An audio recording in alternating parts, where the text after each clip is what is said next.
Pence knows his way around. This was hours ago with a smile on his face and a pump of a fist. He came from the airport and then went right into the clubhouse, greeted Dan O'Rourke, one of the clubhouse attendants here at Citizens Bank Park. He introduced him to his new locker and his new number 3 uniform. He doesn't have all of his equipment just yet, but his name is in the lineup tonight. Batting 5th behind Ryan Howard.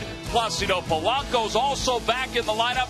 Charlie Manuel got a chance to talk about his revamped offense. Ruben Amaro got a chance to talk about Hunter Pence and the revival of the Phillies offense. He emerged for batting practice with a large round of applause from the Philly fans who sat out in the sun to watch the Phillies take some hacks earlier today. It's game 2 of this 3-game series against the Pirates. Now, July 29th, the last 3 years now, has been pretty good for the Phillies. Not only Hunter Pence, but also Cliff Lee and Roy Oswalt. 11 different minor leaguers went in the trades for those 3 guys, but the Phillies are looking for the postseason once again. Hi, everybody. I'm Tom McCarthy, along with Chris Wheeler. Sarge will be around in just a little bit. There is so much excitement here at the ballpark. As you can imagine, with the trade of Hunter Pence, the lineup is totally different. And, oh, yeah, Cliff Lee makes the start tonight for the Phillies. You ever thought Cliff Lee would be an afterthought in one of the openings? But, yeah, with Hunter Pence here tonight, Placido Polanco off the DL and back in the lineup, the Phillies do have a pretty good-looking lineup on paper here, especially being able to put Hunter Pence in that 5-hole. Here's that trade that was announced after the game last night. You see Pence coming here with his .308 average, and some really good players leaving, though, and Jared Cosart doing a good job at Clearwater, a tremendous pitching prospect. Jonathan Singleton, they think he's going to be a big-time major league hitter. And Zide right there, Josh Zide, is a kid that, you know, the reports on him is he could pitch in the major leagues out of the bullpen someday. Here's Hunter Pence. This looks like Ryan Howard's hit a home run. Pence was playing center field. He went up on Towles Hill, 435 feet away, and made that play. And then a little walk-off home run action here by Pence. He can hit him as far as anybody. He has tremendous power from the right side. He put on a big-time show in batting practice tonight.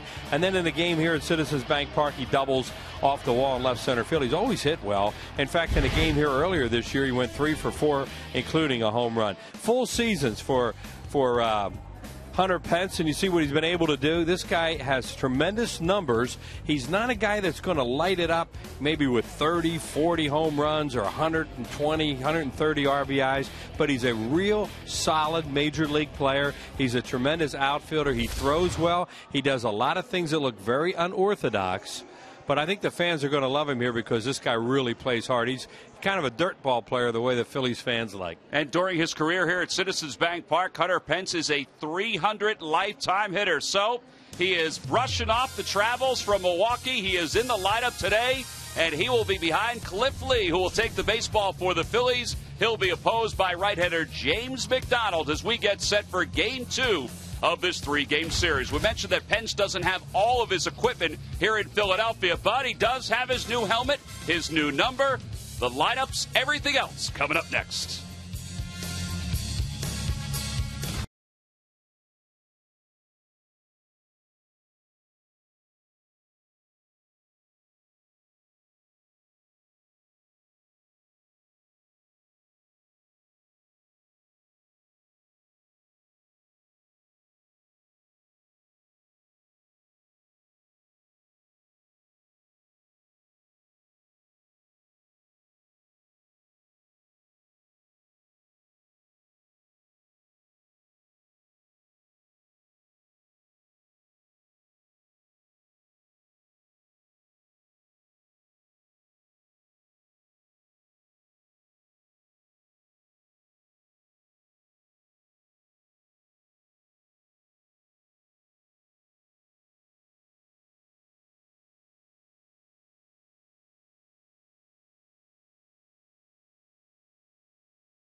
night, the energy is even better than it normally is. Another sellout, of course, and the addition of Hunter Pence, who arrived today and was early enough to be in the starting lineup.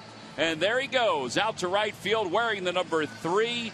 And the greeting from the folks along the right field line, it was kind of a crescendo as he settled in at right, waved to just about everybody that went by him, including the fanatic who went by on his four-wheeler. And there's Hunter Pence, the only one in the sunshine right now. And boy, was he excited to come to Philadelphia, and he talked about it today at length. Placido Polanco also excited to be back. He's off the disabled list. I asked him today how he's feeling. He said great. He is ready to go. And Charlie Manuel, for, well, it seems to be only the 10th or 11th time this year, has the everyday lineup out there tonight. Let's take a look at the Pirates starting lineup. It's brought to you by Xfinity, only from Comcast. Leading it off at shortstop, Pedro Siriaco. Matt Diaz, left fielder, bats second. Andrew McCutchen hits third. Neil Walker's the second baseman. He'll bat cleanup. Steve Pearce is in right field, batting fifth. Brandon Wood, the first baseman, hits sixth. In the bottom third of Alvarez, McHenry, and James McDonald. And they'll face Philly left-hander Cliff Lee, who's really looking to rebound off of one of his worst starts of the year, Wheels. Yeah, had a shaky start time against San Diego on Monday in the final game of that series when the Phillies were going for the sweep. Only pitched 4 innings. So, yeah, he's ready to go tonight. He is well rested. First pitch of the ball game is in there for a strike, so we're underway. It's no balls and one strike. Southwest Airlines scouting report on Cliff, and see, he had a tremendous month of June, and July just, well, not so hot. Yeah, 14 earned runs in 25 and a third, or his last 25 and a third. Only gave up 1 earned run the whole month of June with all those shutouts. National League pitcher of the month, but that's what this game is, peaks and valleys. Siriaco hitting 143 as a major leaguer this year. He was added to the roster late yesterday and is playing shortstop today. See, his numbers were not great at AAA. A 209 hitter with 2 homers and 16 runs batted in. And Lee is ahead, 1 ball and 2 strikes. And the pitch for the Phils left-handed. Ground ball back towards second. Not hit that hard. Utley charges, throws off balance. Just in time. 1 away. Well, it's time for our Nissan keys to the game. Hard to find a better night for baseball. It is just gorgeous here tonight. A lot of juice in the stands. Boy, oh boy, is this pumped up tonight. Well, we got a new guy in town. There he is. Hunter Pence, and a familiar face returns to the Phillies lineup. Placido Polanco. We're just full of all kinds of good news here tonight. Dominic Brown was sent out to AAA Lehigh Valley. There's no doubt he'll be back in about a month or so when the rosters expand. That was to make room for Hunter Pence as Diaz grounds one to Polanco. His first test of the night, 2 outs. Yeah, and that was send Dominic back to AAA where he's going to play left field and practice a lot out there, play a lot. He's evidently, according to Ruben Amaro, he's going to be in the lineup tonight for the Iron Pigs, and he's going to be a left fielder now, is Dominic Brown, because the guy in right field, they expect him to be here for a while. Absolutely. The guy in center field is going to be here for a while. Obviously, Raul Ibanez's contract is up after this year. Andrew McCutchen's now the hitter, 0 for 4 in last night's ball game. Overall hitting .277 with 15 home runs, 63 runs batted in. And he takes low, 1 ball and no strikes. Charlie Manuel wasn't sure if Polanco would indeed be activated for today's game. He had to wait and see how he came out of last night's game for the Iron Pigs. And Polanco DH'd. He wasn't scheduled to play third.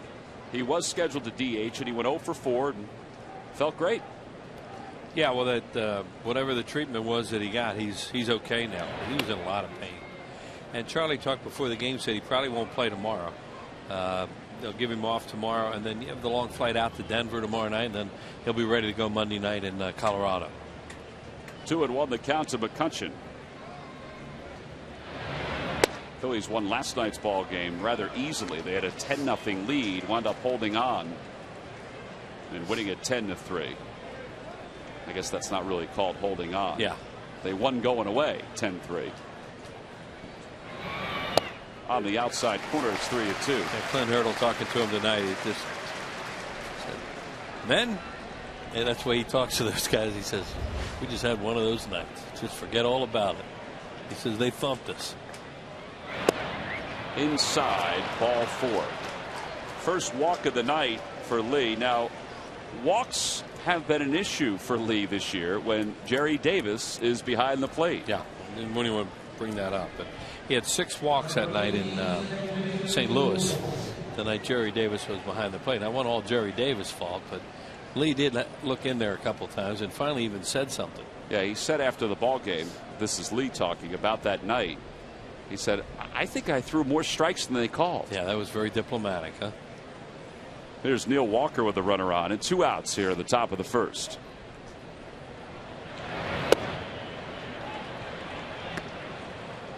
Walker was 0 for 4 in last night's game.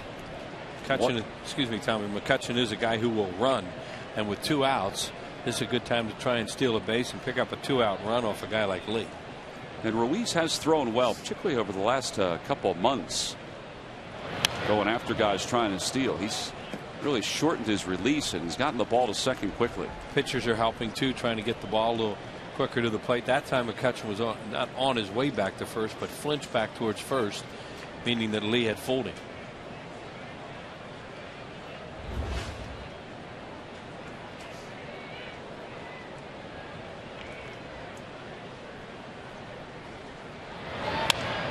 Little looper toward right field. That's going to drop in for a base hit. Pence gets to it quickly, but McCutchen goes to third.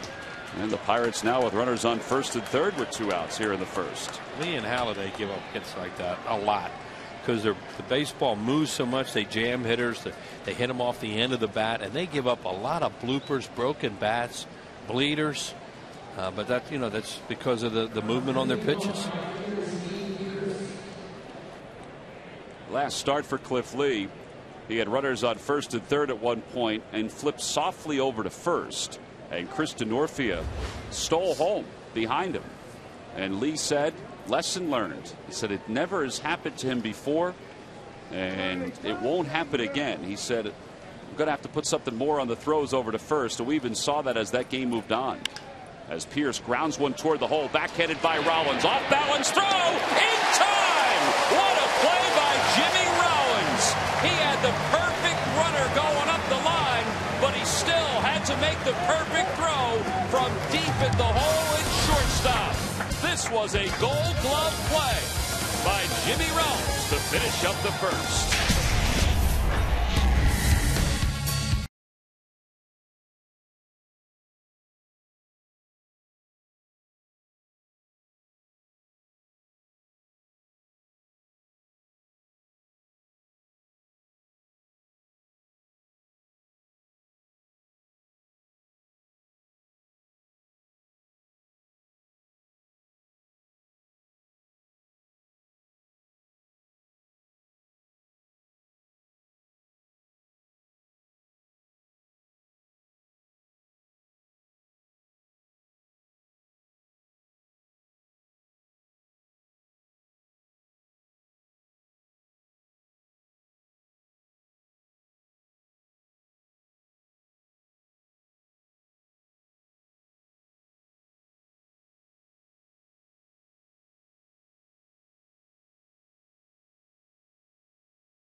Top of the first. It was outstanding in every sense of the word.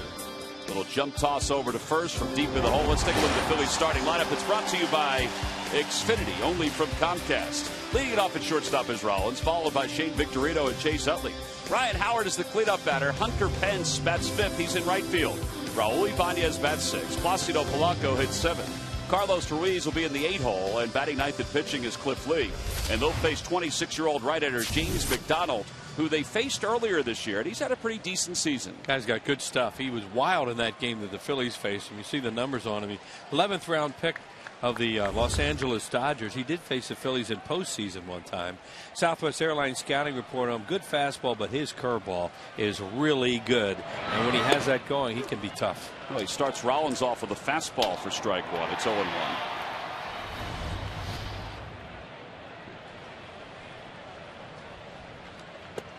Rollins hitting .265 with 12 home runs and 44 runs batted in.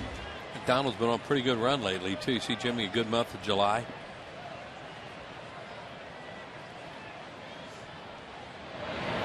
Up high, 1-2.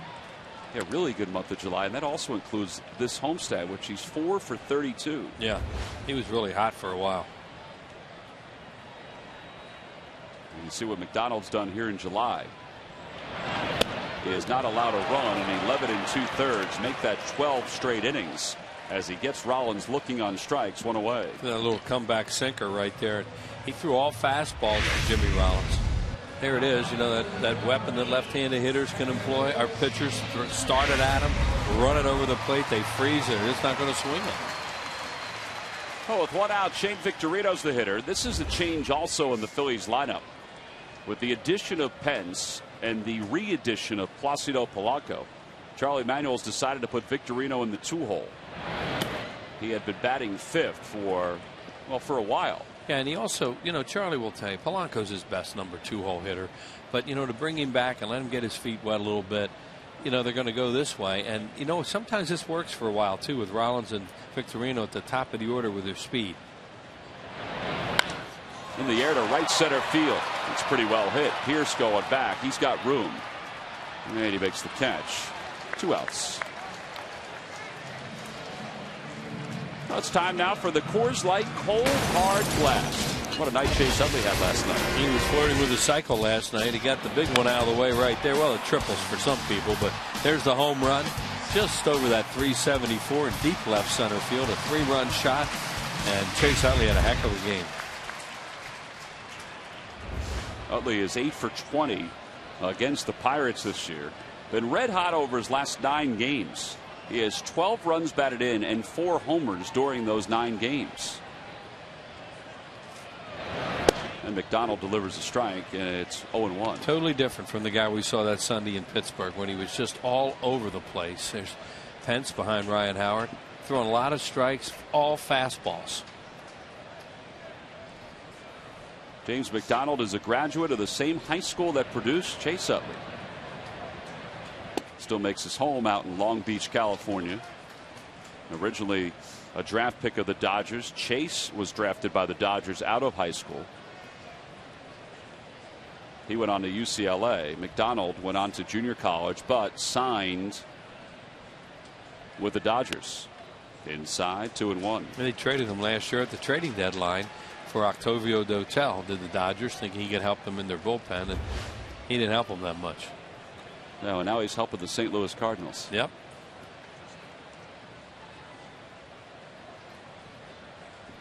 Two and 1 the count to Utley.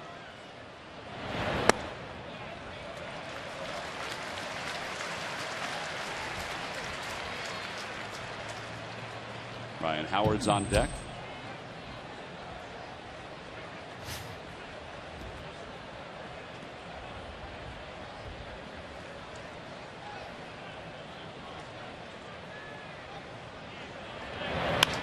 Utley hits it in the air to shallow center. Siriaco's out. McCutcheon's coming in. And it's McCutcheon who closes quickly and makes the catch. So the Phillies go down in order. Hunter Pence will have to wait until the 2nd before he gets his first at bat here in South Philadelphia.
the Pirates. Cliff Lee getting set to go back to work.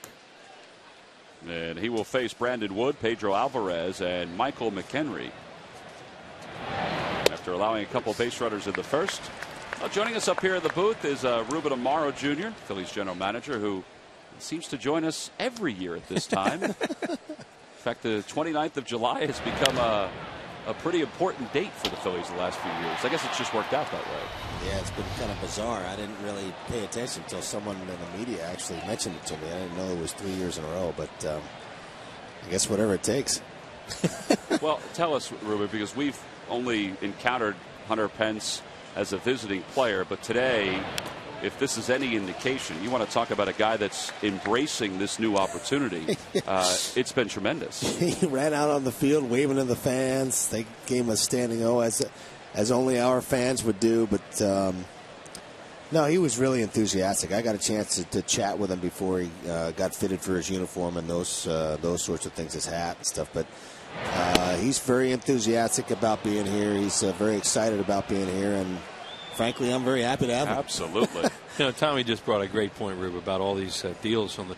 How hard is it to make trades nowadays? Well, with money and the control and all types of different factors that are involved, it's really is tough. And you got 2 and 3 and 4-way trades, and I mean, there's some GMs that are way smarter than I am out there in doing those. But we've been fortunate because we've had needs, and there have been clubs that are trade partners, and we've been very, very fortunate. For us, it's been great because, frankly, we've had teams that have players that we're looking for, and this was certainly the case. You also talked after the trade last night, and you've said this before, how important it is not to, quote-unquote, rent a player, to get a player that could not only be here for this year, but even beyond this year. Yeah, there's no question that that's something we focus on. When we're moving this kind of talent, we've moved 15 to 20 players over 4 or 5 years. I mean, you can have one of these trades and have it blow up your entire organization. But we've been very fortunate, and the guys that we've drafted and developed have panned out and have been very good players, and certainly players that people covet.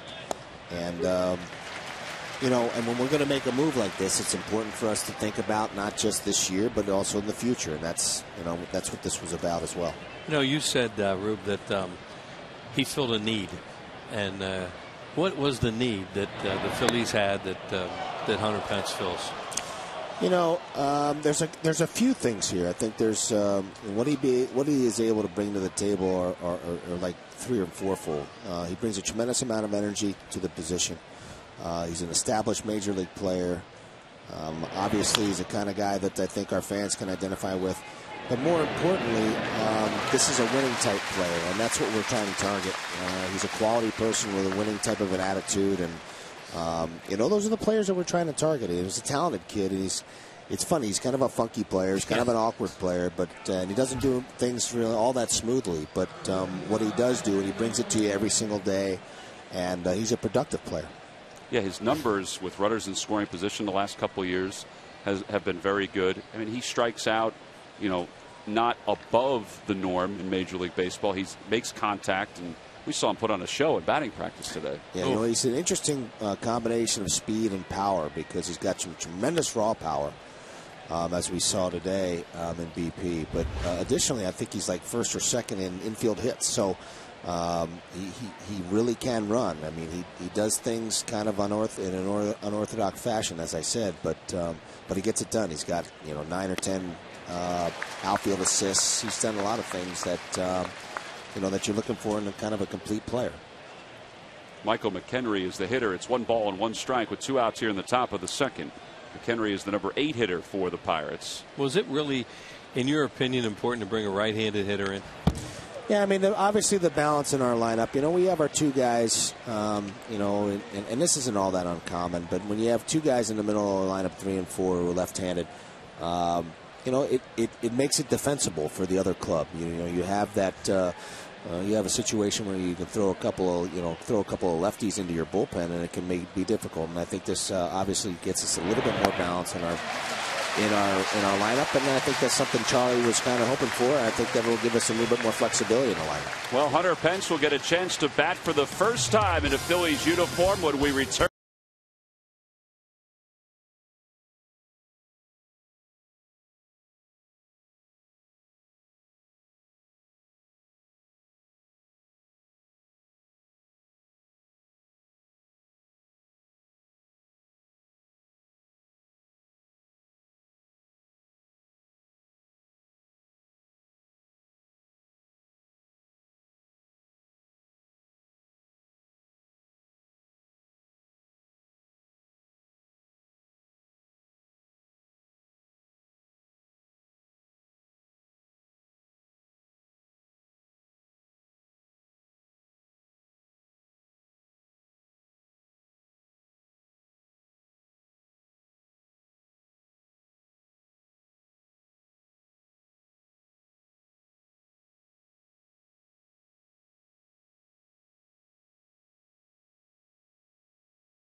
Just a matter of time, and he's got to keep his head up and just keep right on playing. His day's coming. Was that hard for you to kind of tell him that and kind of make that decision? I've sent out some pretty good players. Yeah. I've sent out Ryan Howard. I sent out Jim Tomey. I've sent out quite a few guys, and like I've told them the same thing, and they always come back, and I knew they were coming back when I sent them out.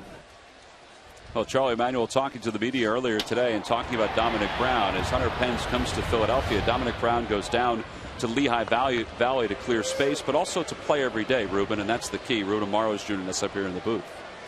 Yeah, there's no question about it. I mean, the young man's he's going to be an outstanding major league player, and he's got a chance to be very good. But there are some things when we brought him to the big leagues. There were some things he needed to work on. He was learning on the job here in right field, and he had some. He played generally pretty well and pretty productive. I mean, the guy, when you look at his ratios, his strikeouts to walks, and he had a good eye. There were some things that he needs to work on in the outfield, and we talked to him and discussed that with him. There's some things on the base paths and such. But oh boy, wow. Hunter Pence's first night, and look what he gets to see. A ball off the wall and straightaway center field by Ryan Howard, his 21st home run of the year. It's 1-0 Phillies. That helps. Wow. Yeah, he hit that ball pretty good. Yeah, that is a long home run. That was a bricks ball out there. Right. Ivy and bricks, that baby hit. Well, as I said, he's Dominic is a guy that has some things to do and some things to learn in the game, and he's going to be a fine major league player. We have moved him to left field. He's playing left field today in Lehigh Valley, and we're hopeful that he can get back on track. I think the fans think he made a good trade. Well, our fans are fantastic. David and I, we talk about it all the time. Couldn't be in a better era of baseball here in Philadelphia, and the fans have pretty much everything to do with it. Everybody's on their feet as he takes a breaking ball for a strike, and it's no balls and 1 strike, and they're still buzzing from that home run that Ryan Howard just hit to straightaway center field. Ryan moves into 7th place all time in RBIs in Phillies history with that home run. As Pence takes a fastball low, it's 1 ball and 1 strike. Pence hit 4 balls in the upper deck tonight during batting practice. It was an amazing show that he put on, Ruben. You talk about raw power. Yeah, no question about it. And he's a lot taller than I thought he was. I mean, he's got a lot of leverage, and he's a guy that, frankly, when you don't see him up close and personal, you just don't know how big he is. He's a pretty big boy. Yeah, they list him at 6'4". He looks like he got some long legs, especially with the way he hitches the pants up. Yeah, no doubt. 2-2 the count to Hunter Pence. And you talked about awkward. We've talked about him for years. He'll have some funky swings, and then he'll just crush a ball. Yeah, it's funny. He's one of those guys. He's kind of a good bad ball hitter. He does make contact. He'll won't look so good on one pitch, and the next pitch he can be okay. Pence hits one back toward the middle. Walker had him played that way from behind the bag in time. Oh boy. First base umpire Angel Hernandez called him out. Sam Perlazo saying something to him. I think he beat that by, I don't want to say a comfortable margin, but I think he beat that. Very close. Well, Charlie's going to have something to say about it. Charlie doesn't usually go out unless Sam Perlazo or the player says something. Well, I shouldn't say doesn't always go out. If he sees it, he'll go out. Well, this is an example of the way he can run, too. They're playing him up the middle of the second baseman. Good play by Walker. Look at him run. Yeah, foot's on the bag. The ball had not arrived.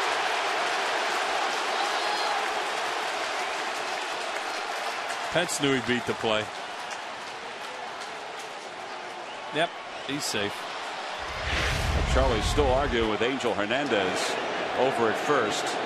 Now, I know that's only one play, Ruben, but there was a lot that we just saw that the positives he brings, the speed up the baseline like that, but also the emotion that he showed as he went through the bag. Oh, he's enthusiastic. There's no question about that. I know our fans don't like that, but he's going to give it to you. As I said, he's going to bust it every day for you, and there's no question that the fans will enjoy the way he goes about his business.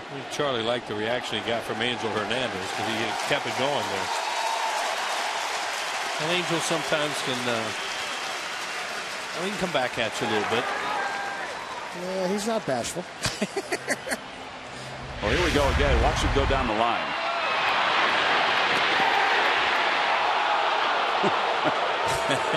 He knew he was safe. So 1 away here in the second, as Pence will sit and watch. Raul Ibanez will dig in. You know, we were talking earlier about there's a lot of emotion in this place, and just tonight it just seems like there's a lot of juice here. Yeah, the fans are excited. It was fun to watch Hunter run out to right field and salute the fans out there, get him, standing on, and he saluted the ones that are down behind the third base line and stuff, or first base line. Was pretty cool. Signing autographs down there. Well, hey, you brought up this something. Is what it's about, that the fans and he did actually drop that on me. I was listening to him at the batting cage. He said, "You know what, man? I think I've come to heaven." That's pretty cool. That's a great statement. Here's the pregame. Hunter Pence, prior to the ball game, signing some autographs. This is just minutes before the game. Yeah. A lot of cameras, a lot of cell phones taking some pictures. Here's the 1-2 to Ibanez. It's that hard off the glove of Brandon Wood. McDonald can't make the play, and it gets all the way back to the backstop, and Ibanez will get to second. So the Phillies have a runner in scoring position with 1 out here in the second. No, it's going to be an error all the way. So E4 all the way, and Ibanez is at second base. Tough play when you're trying to lead the pitcher from that distance. Second baseman on the deflection. Walker, long throw to lead McDonald to first, throws it away, and then the catcher McNerney can't get out of it either. Kind of a tough error, I think. Yeah, I thought maybe a base hit and an error. I thought they were going to give that a 1-1 there. We'll see if they change it. Hey, one thing I want to ask you real quick because you brought up the play in left field for Dominic Brown. Is that an adjustment? Oh, yeah, no question. I mean, he's making adjustments in the outfield all the time. I think he's working on things.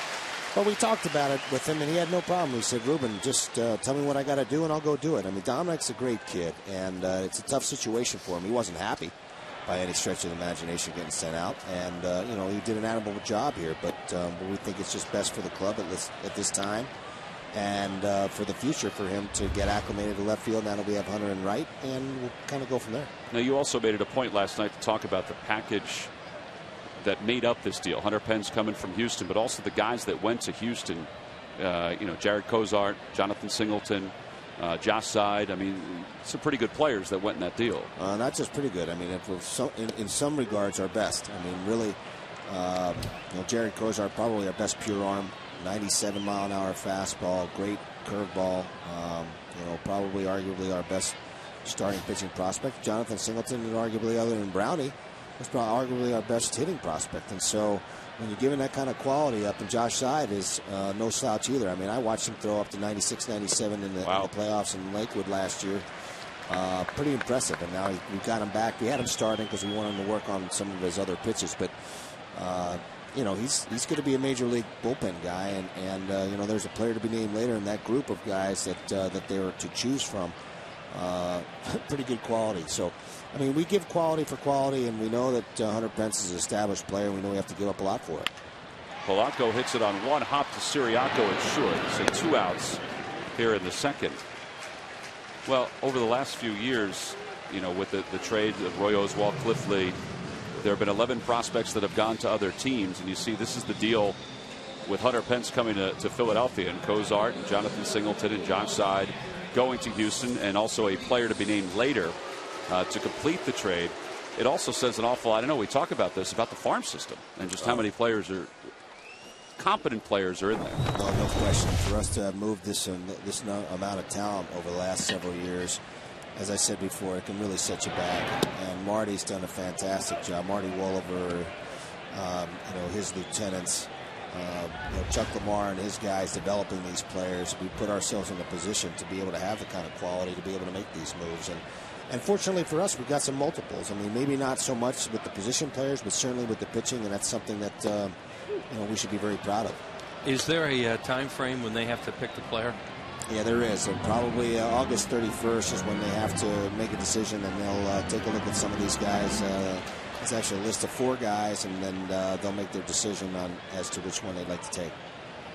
1 ball and 1 strike the count to Carlos Ruiz. And it's outside, 2-1. Ruben, with the deadline coming up tomorrow night on the without waivers, when you get into the month of August, can moves still be made there that can, help your ball club if you get them in before September 1st? Yeah, it's interesting because there's so many teams in it right now. You look at the Central divisions. I mean, you're looking at those divisions are up in the air. So not too many guys have gotten out of those races. So they're staying in there. They may be dropping out in August, and so if that's the case, if you can get the player through waivers and you don't get a player blocked, there's a possibility to do a little tweaking. We've done it in the past. We picked up certain guys, Matt Stairs in the past, a couple other guys that have helped us over the years. I think Jeff Conine one year we picked up just before the deadline to try to help us, and that was a while back. But we've done that a few times, and you can get players that can help you. Swing and a miss, and Ruiz is down on strikes. Well, Ruben, we know you got a lot of work still to do with the trade deadline coming up tomorrow. Thank you for coming on tonight. Absolutely, guys. No Appreciate problem. it. Thanks, Ruben. Ruben Amaro, our guest up here in the booth. The second inning comes to a close. It's on to the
wheels for all the information, and please submit your answer on the subject line. The question is, Astros rookie Hunter Pence hit a dramatic walk-off home run against the Phillies off what reliever in July of 2007? Wheels. It's funny when you said that. I was watching that. We had that on the opening tonight, and you should have DVR'd it. Well, no, before we did it, we do our little rehearsal. I was going to ask our executive producer Jeff Halleckman, who's that pitcher, so I could say it, and I didn't. He wouldn't have answered. Yeah, he would have. Well,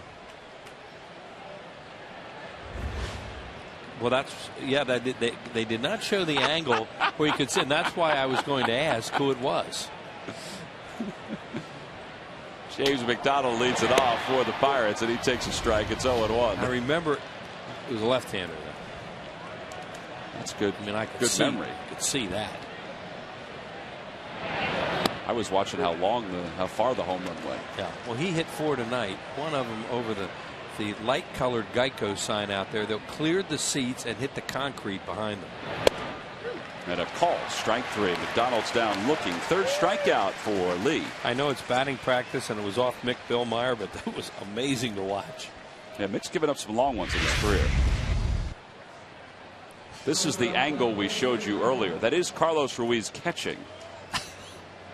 Yeah, that's good. Well, that doesn't answer the question. But pitcher. When we saw it earlier, you did see the pitcher in the very corner of the screen. It was a left-hander. Siriaco's the batter. Swing and a miss. It's 0-1. I think it was a left-hander. It's going to be tonight. It's going to be a left-hander tonight? Yeah, because that's what I think I saw. So on the witness stand, I would say it's a left-hander. Foul ball, and it's 0-2. Nice catch by a young man in the suite level. Just so you know, Wheels, I've gotten a text from somebody who's much younger than you that has the right answer. Your son? Yes. So if you want to contact him. That would be cheating. Well, Here's the 0-2 pitch from Lee. Breaking ball, lined the opposite way. And Pence makes the play, and he'll get it in. So one out single. Tommy McCarthy, you have my cell phone number. Feel free. Take the Phillies with you this season. Subscribe to MLB.tv today to see every Phillies game live or on demand on your computer and your favorite devices. Visit Phillies.com to order and get more details. MLB.tv. Baseball everywhere. You know, there's so much going on here tonight. We're lucky to have Ruben come up here and talk to us. That home run Howard hit was a blast. Just the sound itself. Oh, and it was, you know, we're sitting here behind home plate, and that thing was right in our sight line. It was amazing how high it was. Yeah, McCutchen gave it a little courtesy trot, but he knew it was long gone. We mentioned the RBI total for Howard. He has 827. That ties him with Pat Burrell for 7th all time. He also is one hit away from 1,000 for his career. 0-1 to Diaz in the dirt. And it's 1 ball, 1 strike. And Ryan's the guy who's cleared that wall a couple times, and that one looked like it had a chance to do it. When it left the bat, and the breeze is coming in a little bit, I really thought it had a chance to go right over Bernie's head and out over the wall. Bernie would have followed it right out there into the Hall of Fame area. The Wall of Fame, I mean.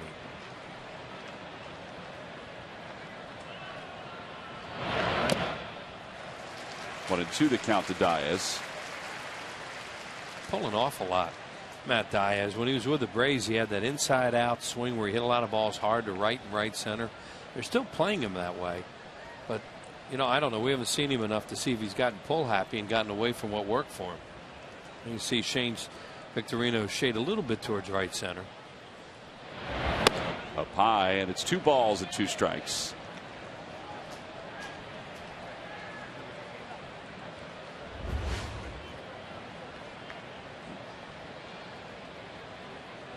That's not a surprise that Diaz has 29 hits the opposite way. Right.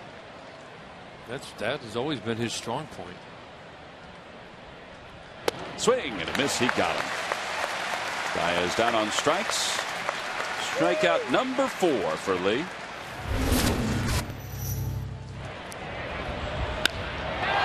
That just looked really good and sounded even better. The home run from Howard at the base of that brick wall.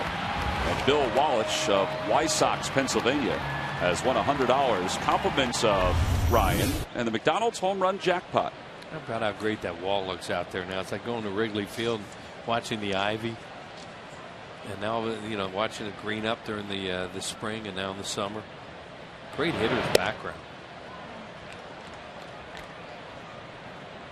Somebody asked me the other day, well, what are they going to do when it overtakes the whole wall?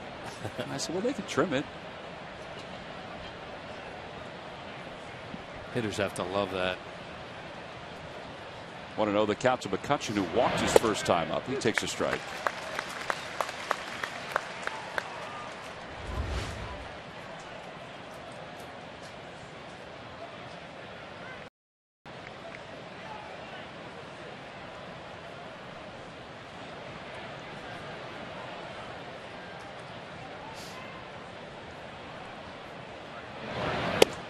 Another strike.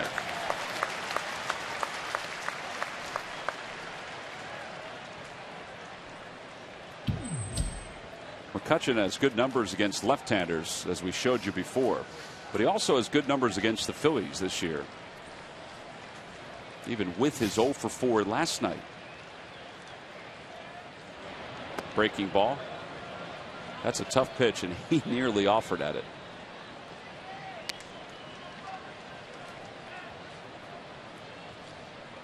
Neil Walker waits on deck. McCutchen, Walker, good players. McCutchen is a star. Neil Walker is a good player. As they're trying to build something here in Pittsburgh, and you talk to their manager, coaches, you know, they're doing a lot of coaching here, a lot of trying to instruct guys on how to play the game right. Cutter inside, 3-2. That means the runner Siriaco will be off and running on this pitch. And Howard letting Cliff Lee know that he's going to play behind him.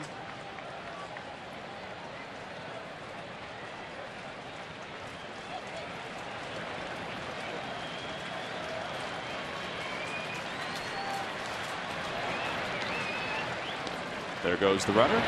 3-2, fouled back. On the Toyota Major League scoreboard, Braves take a 1-0 lead over the Marlins. That game's in the bottom of the third. Mark with an RBI. The Braves are still batting and have 2 runners on. And other NL East news, Jason Marquis was traded to the Arizona Diamondbacks for minor league infielder Zach Walters. Marquis having himself a decent year. 8-5, a 3.95 ERA. And Arizona trying to beef up their staff a little bit there. I'm sure they feel they can make a run at the Giants. They're the closest team to them, probably the only team in that division that has a chance, unless Colorado puts on one of those runs that they do a lot of years, and that just doesn't seem like it's going to happen this year. Yeah, Never know. Diamondbacks are 4 games back now, and you figure they have a bunch of games left against San Francisco. You know, the Rockies, Padres, and Dodgers, they just don't look like they're going to be a factor. Dodgers reportedly have a deal close to in place with the Cardinals. And a called strike 3. McCutchen knew it. Right on the outside part of the plate. Lee has just struck out the side. No runs, 1 hit, 1 man left, and 3 strikeouts. 5 in all for Cliff Lee. Ryan Howard's giving him a 1-0 lead, and now it's time for Lee to do a little front running.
Of the Phillies and by Southwest Airlines. Southwest Airlines new Rapid Rewards. Unlimited reward seats and no blackout dates. 1-0 Phillies as we go to the bottom of the third. Cliff Lee leads it off. He takes outside. 1 ball and no strikes. Lee a 205 hitter. He has 9 hits in 44 at bats. Hit a home run against Tommy Hanson as it hits that foul, and it's 1-1. Pete Buchanan and I were going over some of the pitchers who he works with. He was talking about certain guys and how they're improving as hitters. I asked him about Cliff Lee. He said, well, he's just a natural. Yeah. I mean, out of all of them, you know, he is probably the most natural hitter, as surprising as that sounds. He has a real short stroke, and he has an idea. Now, you know, they throw him breaking balls, changeups. That's a great equalizer. But he can hit a fastball.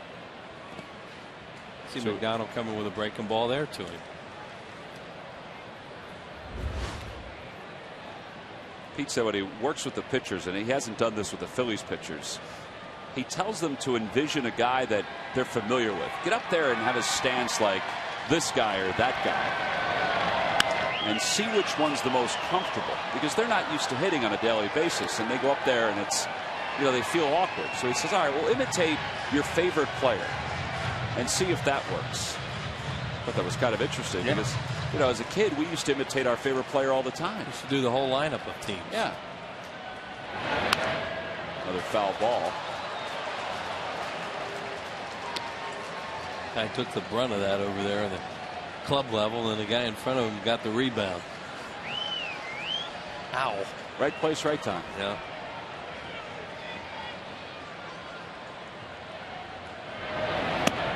He leads out on strikes, 1 away. He just doesn't understand how pitchers get him out. You can see his reaction after he does it. Phillies sold out of season tickets this season. There's no question about that. But you don't have to miss your opportunity for 2012. That's right. The Phillies are accepting deposits right now for the 2012 season ticket waiting list. Go to the tickets section at Phillies.com and see if there's a season ticket that is, well, that fits your liking. You have to do it now. Rollins is the batter with 1 out. And Rollins hits one in the air deep to right field. Going back is Pierce. That one is gone. Solo home run for J-Ro. He hit one last night and he's got one tonight. And the Phillies have a 2-0 lead. That's 15 home runs off James McDonald this year too. 2 tonight by Phillies left-handed batters. There were 9 right-handed and now 6 left-handed. Jimmy saw a lot of fastballs his first time up and wound up striking out. In this case, he went up there and looked for a fastball early, and bam, home run. 13 home runs now for Rollins, 45 runs batted in. Quick he was on that. Boy, when he's swinging right, his stroke is so short and quick, and he just popped that fastball out of the ballpark. Victorino takes low. That was a breaking ball that just kept on breaking. He threw a lot of fastballs at McDonald in the first inning, mixed in more breaking balls in the second inning. And Jimmy, you almost think he went up there and looked for one that time.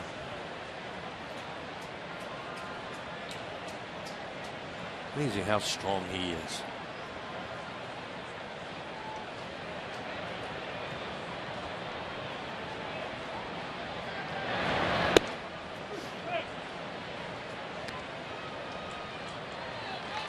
Victorino, his last 39 games played, he spent some time on the disabled list. He has 20 extra base hits during that span. It's a lot of extra base hits. Yeah, he's a homer away from the quadruple double.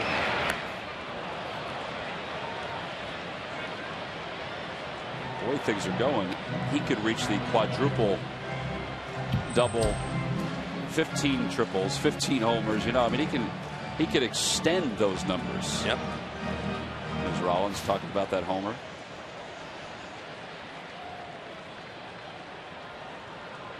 One-two pitch to Victorino. Line drive, base hit it to right field. Did a good job of staying back on the curveball on that pitch. The pitch before that, he got a little bit out front, but that one, boy, he did a nice job of keeping his hands back and hitting it hard.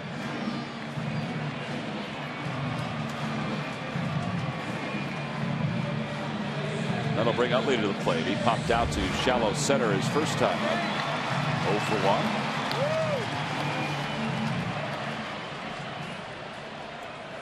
Speaking of extra base hits, the Phillies in the month of July, second in the National League in extra base hits, not counting tonight. And they already have 2 tonight. They had 84. And look at the jump Victorino had. And he stole that bag off McDonald. Utley just dropped the bat in front of the eyes of McHenry. 14 steals now for Victorino. 14 out of 19 against James McDonald too, so they know they can run on him.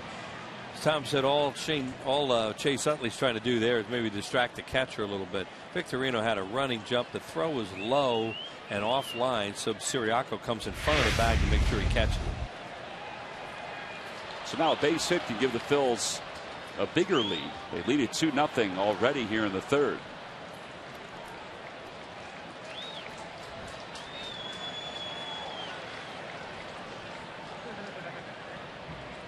You realize that McHenry is the 7th catcher the Pirates have used this year? They have been through a lot of it's because of injury.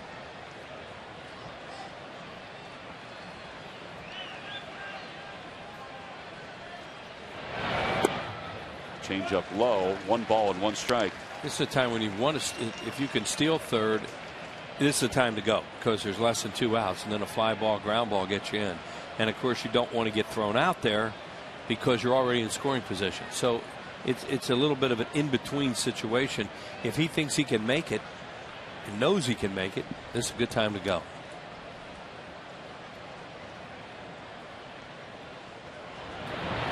Outside, 2-1.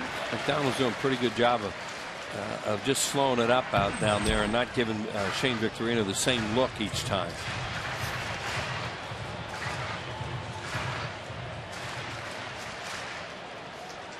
Phillies have a solo home run from Howard, a solo home run from Rollins to take the early lead.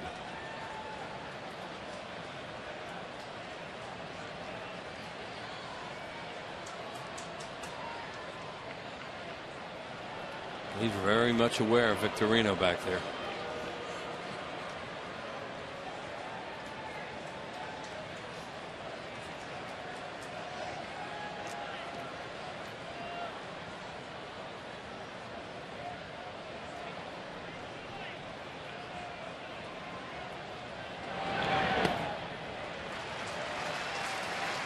Well, he's put himself in a spot where he should get a fastball, even though first base is open, because Ryan Howard's on deck. Yeah, 2-1 change up there too to go to 3-1. Now his best pitch, well, he wants to throw a fastball as his best pitch, but his curveball is something he really likes, and he may throw a curveball here.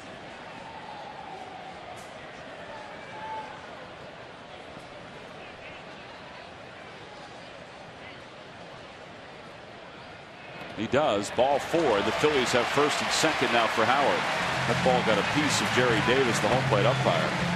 First walk issued by McDonald.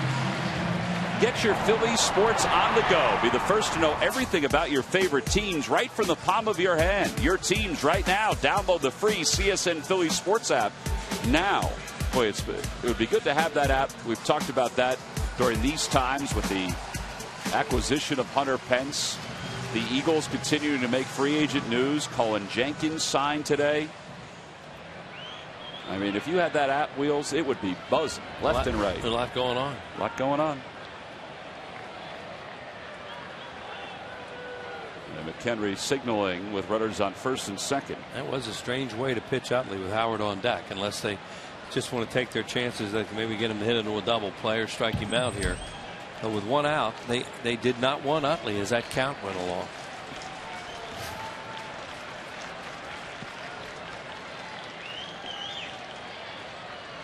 Howard leads the league in RBI with 79. Fastball way outside, and this is kind of how McDonald looked that day in Pittsburgh. Yeah, he was all over the place in that game, and Ray Searage is going to come out and have a conversation with him, pitching coach. Pirates as a team have had one of the best pitching staffs in baseball this year. In fact, along with the Braves and the Phillies and the Padres, the Giants, they've been among the leaders for most of the season. And they've done it with guys that you wouldn't expect. Now, the Phillies and the Braves and the Giants have guys you would expect. For the Pirates, with a 3.62 earned run average for their starters. But then a bullpen that's been very good. That brings the ERA down even more. And Joel Hanrahan's done a tremendous job closing for them. Because he only had one blown save. 1-0 the count to Howard.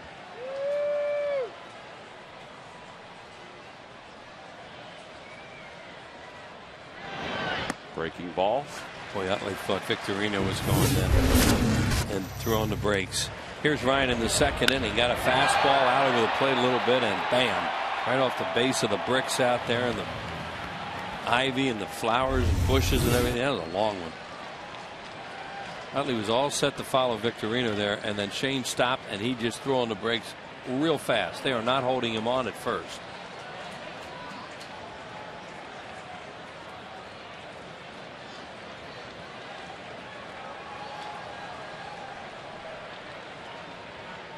Two 2-0 the count to Howard. Fastball hit the opposite way. On the run is Diaz. It is off the wall. Victorino coast home. Utley stops at third. An opposite field RBI double for Howard. 3-0 Phillies. And 7th place all time in RBIs belongs to Howard, but that is his 1,000th career hit, and they want the baseball. Yeah, good job getting that ball back. Went pretty nice for Ryan Howard. 1,000 major league hits.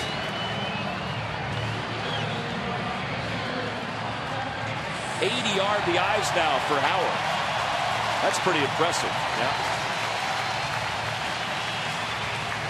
That ball made its way back to the Phillies dugout in a hurry. A lot of guys are calling for it. So now the infield's in with the Phillies up 3-0 and Pence at the plate.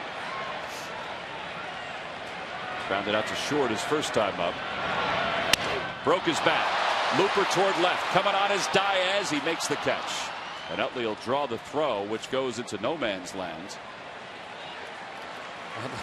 Utley was Chase Utley down there. He's ducking the barrel of the bat's coming right at him. He's trying to see where the ball is, whether it has a chance to drop, whether he can tag up and score, and also get out of the way of the bat. There's a lot going on down there. Now watch right here. Watch. Whoa! Here comes the barrel. Then he takes this way. Now he's going to go back and nope. I got to tag up because he's going to catch it. That was a lot of back and forth, and that hopefully shows how good the knee is right now. He said last night it's not even a thought anymore. Does his exercises, makes sure he's on top of it, and he's playing every day. So the walk Ibanez to load up the bases for Polanco. You know, Pence just made it out, just broke his bat, but I really like that approach he just had as Clint Hurdle's going to walk him there. And that's an RBI situation. And why go up there and take a strike right down the middle of the plate and get behind? You go up there in those situations, and hitters that like to knock in runs look for a fastball to hit early and knock in a run. And, you know, he got jammed, he broke the bat. Good approach, though. So the bases are loaded. And here's Polanco.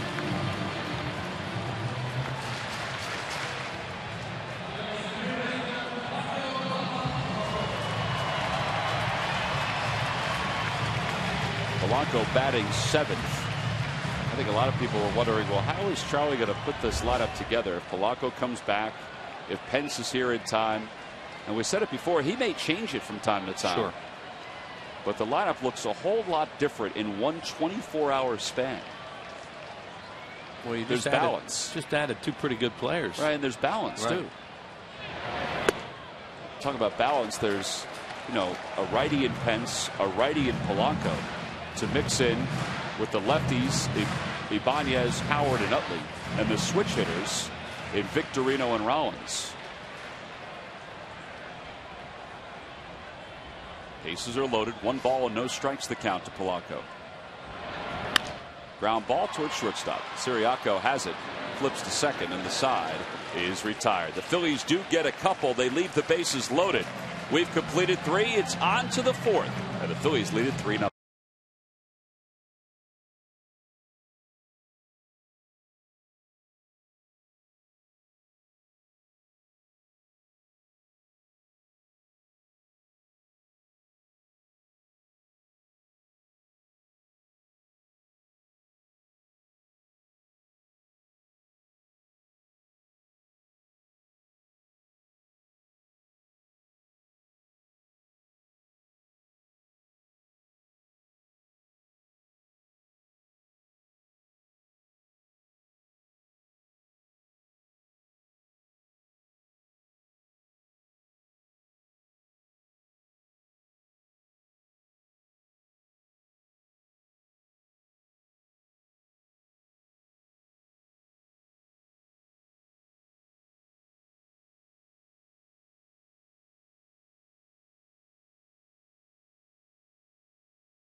Stick name badges that never curl or fall off. Who but WB Mason. We go to the top of the 4th. Phillies lead it 3-0. It's been an eventful first 3 innings so far. Ryan Howard has 2 RBIs, plus He's picked up his 1,000th career hit.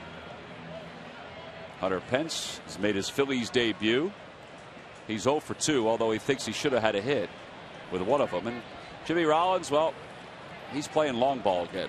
Yeah, he sure is. I thought Hunter should have had a hit. He actually tagged the base and looked back for the call. Neil Walker leads it off for the Pirates.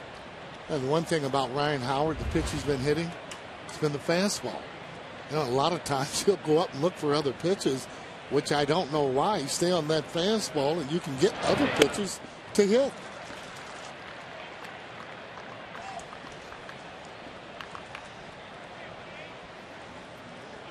Well, just like Roy Halladay last night, Cliff Lee has a lead to work with. Tonight here at the top of the 4th, it's 3-0 Phillies. The 1-1 pitch. Oh boy.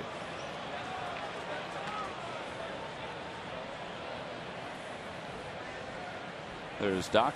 Went 7 innings last night.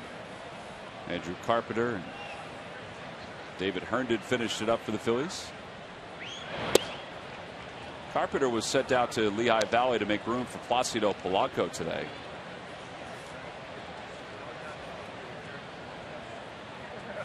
On the Toyota Major League scoreboard, well, the Yankees are whooping up on the Orioles for a second time today. Walker skies one, left center field, playable for Victorino. And 1 out here at the top of the 4th.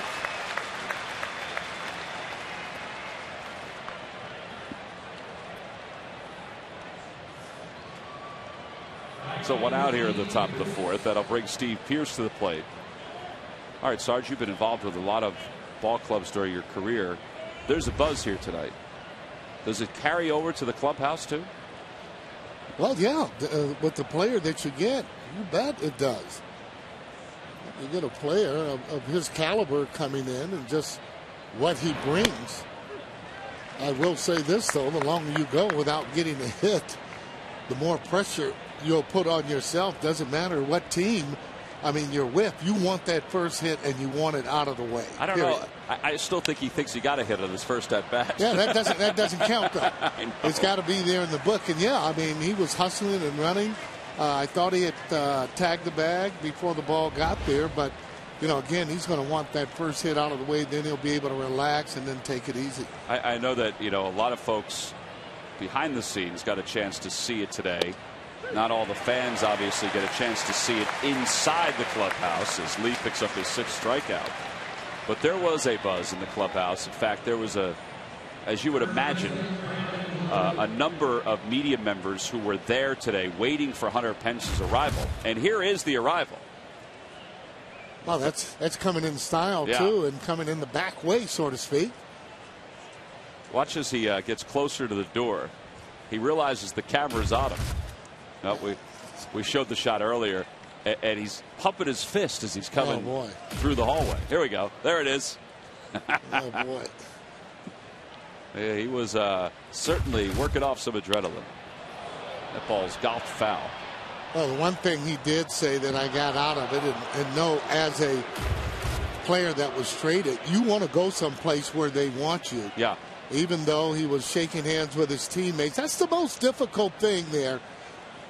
Once you're actually you're traded from that particular team, is leaving your teammates that you've been with in the minor leagues and through thick and thin, even though he's going to realize that this is a different baseball city than in Houston, Texas. And I tell you, it's going to grow on him, and it'll grow on him quick, and it'll make him play better. Curveball, whacked foul. Well, he talked to Roy Oswalt, who he was a teammate with in Houston. He talked to Brad Lidge, who he was a teammate with. There he is talking to Frank Koppenbarger and Danny O'Rourke. There's his locker. Now, he was asked, did all your equipment arrive? He said, well, he's still piecing it together. He was looking for spikes before the game.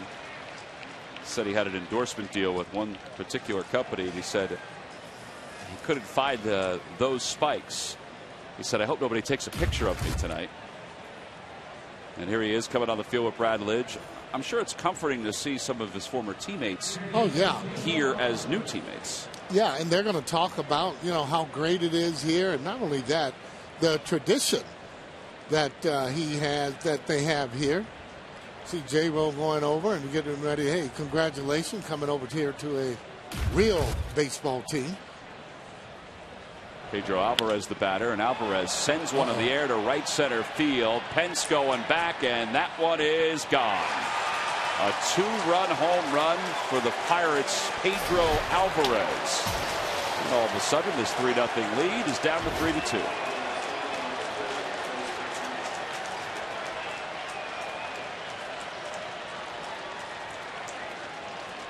Well, 14th home run allowed by Lee. Yeah, it looks to be a fastball. See exactly what the pitch is. A lot of times he'll fall in love with that fastball there. Actually, looked to be kind of sliding down there a little bit. Nevertheless, he caught it, got it on the good part of the bat, no doubt about it, when he hit it. So a 3-2 game. That'll bring McHenry to the plate. He takes low.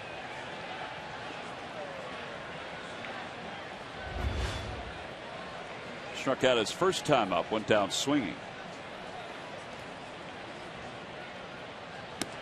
1 ball and 1 strike to count.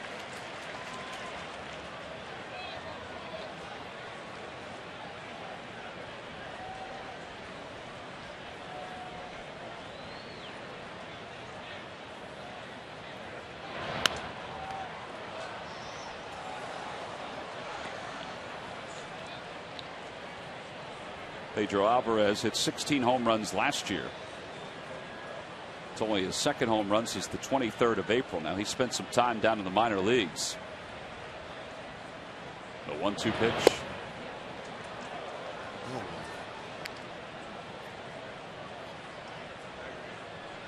Those are the pitches that all of our pitchers want, because they do. They throw on the corners, just about all of them, and you're not getting it. They become a little frustrated. There's another strikeout for Lee, his 7th of the ball game. He does allow a 2-run home run to Pedro Alvarez here in the 4th. We go to the bottom of the 4th. The Phillies lead is at 1.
Offered and by WB Mason. Who but WB Mason for amazingly low office product prices. Bottom of the 4th, Phillies lead at 3-2. Trying to get some more going. Pedro Alvarez got something going for the Pirates offense. A 2-run home run. Phillies have hit 2 homers tonight. 2 solo home runs. Alvarez, a 2-run shot. The bottom of the order is due up. Ruiz, Lee, and Jimmy Rollins. Ruiz struck out his first time up.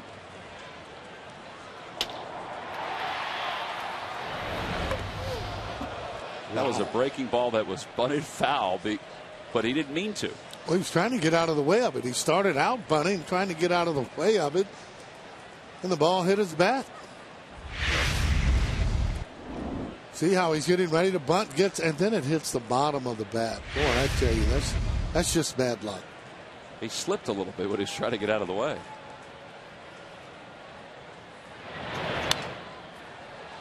Oh, and 2 the count.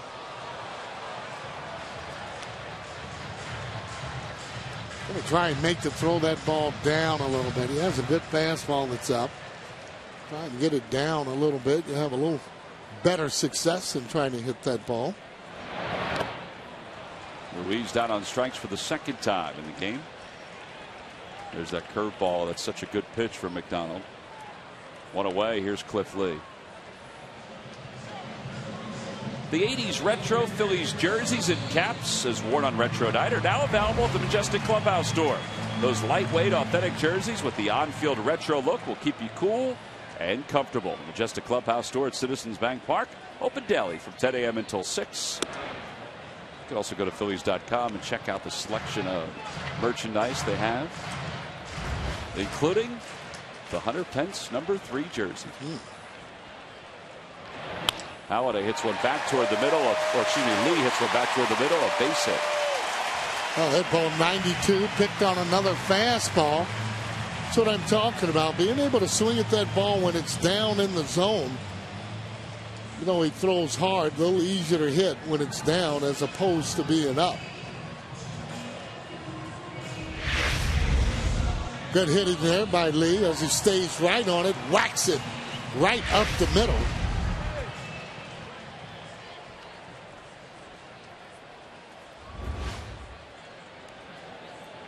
Rollins homered his last time up, struck out back in the 1st.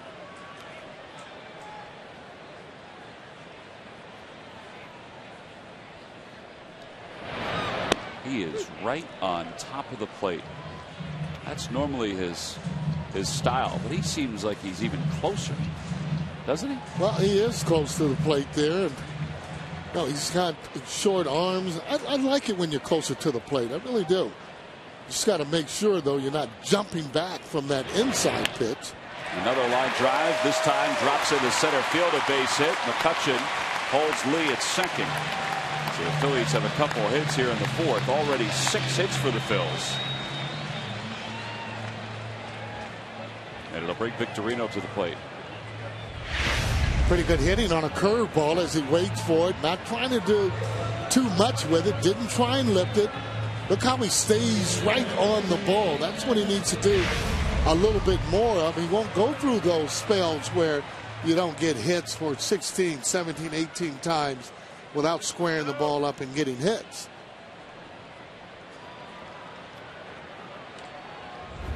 Victorino singled, stole a base, scored his last time up. Flied to right his first time to the plate.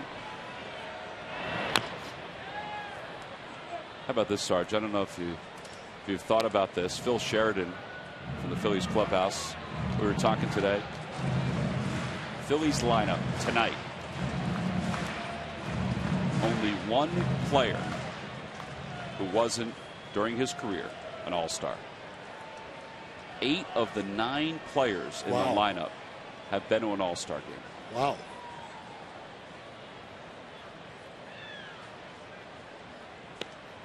Change up, and it's 0-2.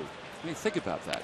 How far, winning a world championship in 08, getting to the World Series in 09 does that. But think about how far this team has come in the last 6-7 years. Oh, it's unbelievable. I mean, obviously, with the way the fans are coming out, but more importantly, when you have a good product like this, and they called it just right, the Philadelphia Phillies, and having young players coming up and then being able to be stars. Victorino fooled on that. He was expecting something other than the fastball. And there are 2 outs. 5 strikeouts from McDonald. Not even sure this was even a strike. Boy, that's a hard one, but it's outside as he got movement, starting out on that outside edge and moving away.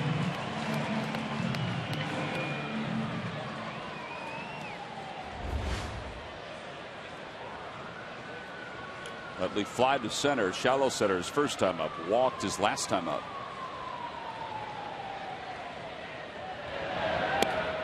Takes a breaking ball for a strike. It's 0-1. Lee's on second. Rollins at first.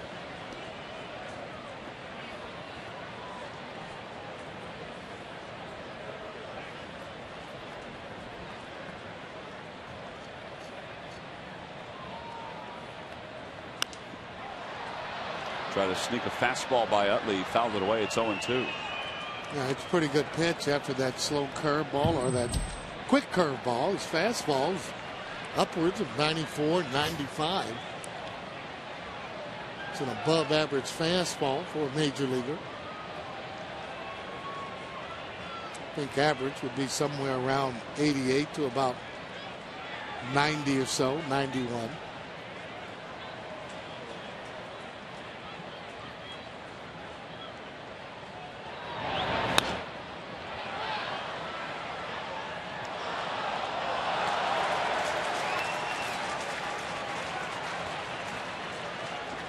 Well, the Denver Post is reporting, I think this is stunning, that Ubaldo Jimenez has been traded to the Cleveland Indians for 3 prospects.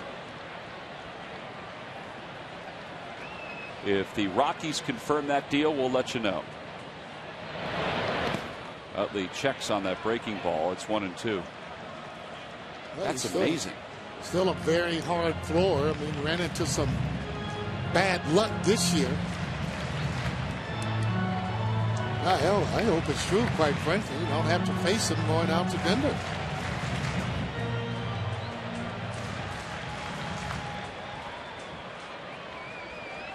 That's a good pickup by the Indians, though, if it is true. Oh, yeah, definitely.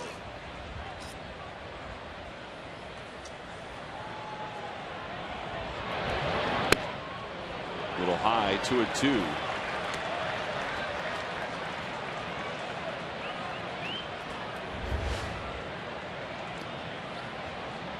Oh, the day keeps on going for the Yankees. 15-0 in the bottom of the second. Oh boy, everybody's going to get a chance to play in that game for the Yankees. It's the second of a day-night doubleheader. Yankees won game 1, 8-3. Every starter had a hit in the first inning. Utley pulls it through the hole on the right side. Lee will be held at third. Oh, it was bobbled by Pierce. Lee's coming home. He's going to score. It'll be an error on Pierce, his 4th of the year. Now that's why you're running as a runner. You keep your eye on the ball. Cliff Lee doing terrific base running as Samuel, third base coach, was holding him up. He turns the corner, looks and sees that bobble, and then he can go on and go. Now take a look. Here's the error. All he has to do is just be able to actually pick up the ball and throw it. He caught it. Now Lee's looking at him himself. He doesn't even have to hear Samuel saying go, go. He can do it himself. That's the way you run the bases. It's almost as if he wanted to go anyway, and he put himself in position to score easily. Well, especially once he turned around to see where the ball was. Howard, the batter, takes in the dirt. 1 ball, no strikes.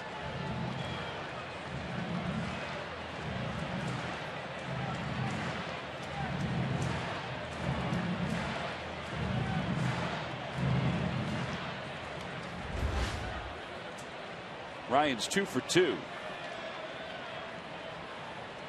21 home runs now, 80 runs batted in.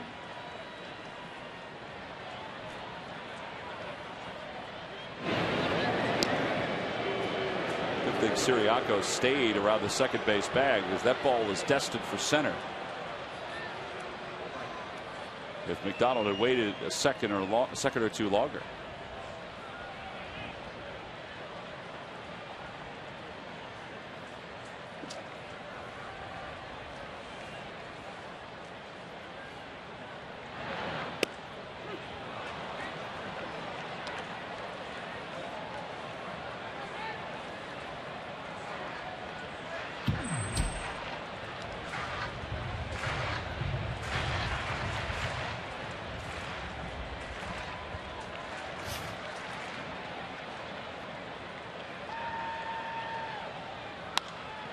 Through the hole on the right side, right between the shins of Utley. Rollins is coming home, and Pierce sails the throw. Not in time. Rollins got in. Utley goes to third. It's 5-2 Phillies. That was a pretty good throw. Yeah, pretty good throw, pretty good hitting by Ryan Howard as he picks on a low fastball. His third hit on all fastballs. That's one of the reasons why I don't understand why he ever looks for that off-speed pitch. Now check this throw by Pierce as he throws it all the way. Well, you would think it's a pretty good throw. It's a good throw because it came on in, but J-Ro just gets around him. But you need a lower throw. If it gets there a little lower, ball's going to get there quicker. More importantly, you can cut it off if any runners are going to another base. I was just surprised that it got there as fast as it did. That ball was hit hard. Yeah. It sure was. First and third now for Pence, who's 0 for 2. And he takes a breaking ball for strike one. Phillies scored a run in the second, 2 in the third, 2 here in the fourth. They lead it 5-2 and looking for some more.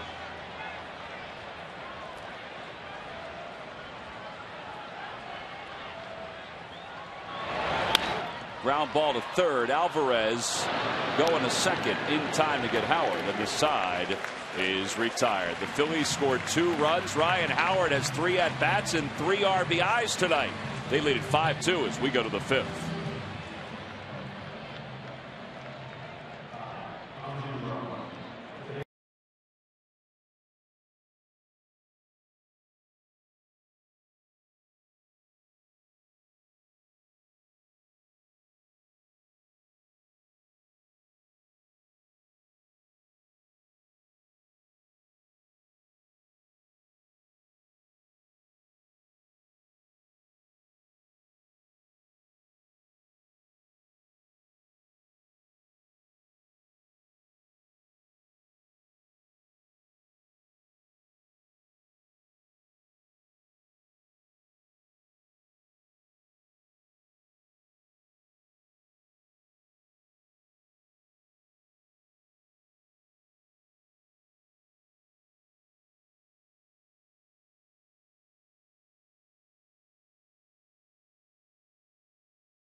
Relive history at a unique Phillies alumni luncheon on Thursday, August 11th from 11:30 until 2:30 at Citizens Bank Park. Stories from Jim Bunning, Tommy Green, Rick Wise, Tony Taylor, John Crook, and Mitch Williams. Call 215-463-1000.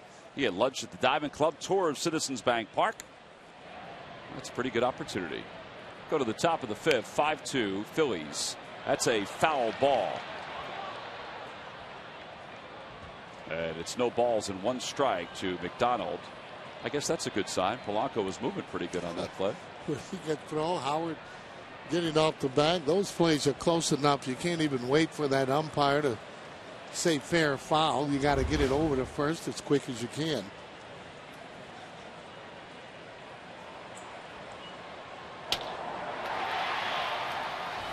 McDonald struck out looking his first time up. And it's 0-2.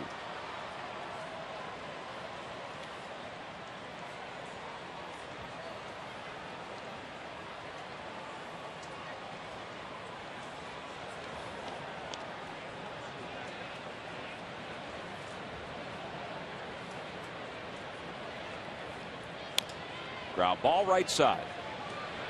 Utley flips with his glove. 1 away. Well, he's got a patent on that particular move there where he comes in and just flips the ball with his glove. I have good confidence and great ability to continue to do it the way he does.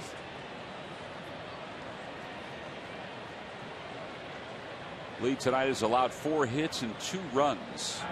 The 2 runs and the home run by Pedro Alvarez. He has struck out 7, which puts his season total at 155.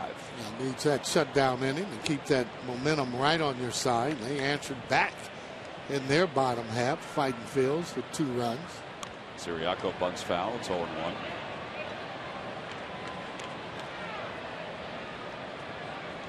You think it's difficult for the Pirates to make a trade right now? I mean, they're 2.5 out. Do you think Clint Hurdle's team is still wondering, all right, are we in it for the long haul, or are they in it for the long haul? Well, I mean, it seems like they are the way that they've been playing, but a lot has to do with what you have in the minor leagues, whether or not you can make a deal. I would think that's hard, though, for a team like Pittsburgh or even Cleveland. If they have pulled off that deal for Ubaldo Jimenez, you know, they had a great start to the year, Cleveland did, and they're only 2.5 games back. But for both of those teams, the Indians and Pirates, they're in waters that are new to them, at least lately. Well, you're right about that, especially for Pittsburgh. These are definitely uncharted waters there where they haven't been able to win. 8 strikeouts now for Lee, 2 outs here in the 5th. But they'd have to figure out exactly what they wanted or needed. And let's face it, everybody could need or should need pitching. We'll see the Pirates 2.5 games out in the National League Central. St. Louis, they won today, a game back behind the Brewers. All 3 of those teams have been in first in July. Diaz is the hitter. Oh, that looked to be like it was a strike, even though he didn't catch it the way he should have. 1 ball, no strikes to Diaz.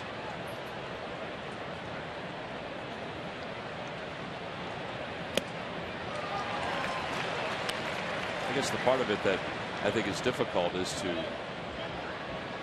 face the reality that you're still too young to compete, or maybe you're over the hump and you are in a race and you have to give up some of that young talent that's churning and coming up.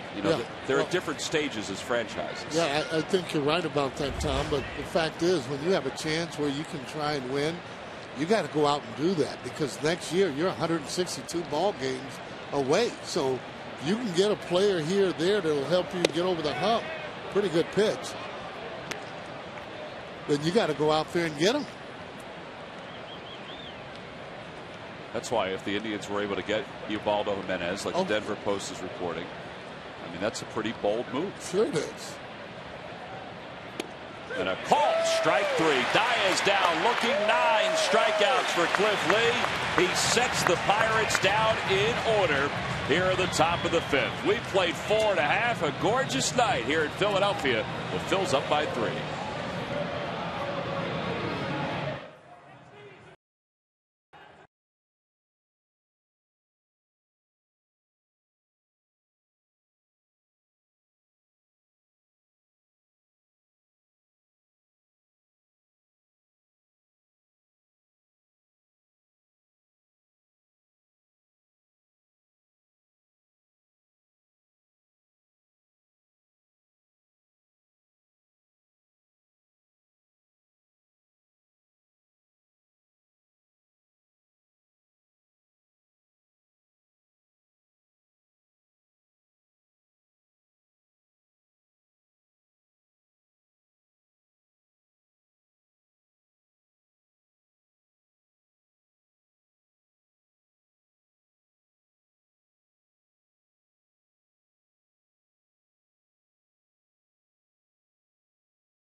years old or older, here's your chance of a lifetime. It's Phillies Fantasy Camp next January 18th to the 22nd in Clearwater. You get hotel accommodations, a fantasy game versus the legends at Bright House Field, a Phillies uniform, and so much more. Call 610-520-3400.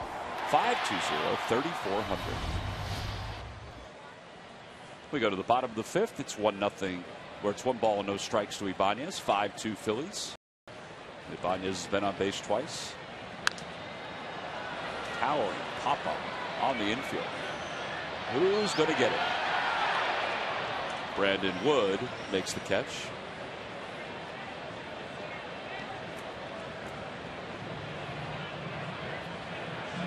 So 1 away, and here's Placido Polanco. Polanco's 0 for 2.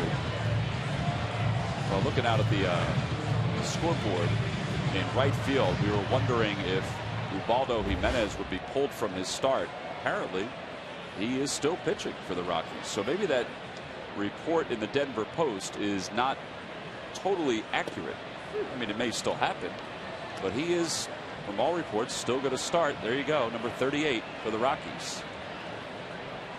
Last night, Hunter Pence started for the Astros in Milwaukee, was lifted when Jason Michaels went in the game for him. Polanco grounds it foul. It's 0-2. Well, if he was traded, they would have scratched him from that start. So absolutely. I would tend to make you believe that it isn't true so far. Yeah, they wouldn't. I mean, they still could make the trade, but if you're the Indians, you'd want them to not pitch tonight, get them to town, and get them ready for an early start early next week. No doubt. Inside 1-2.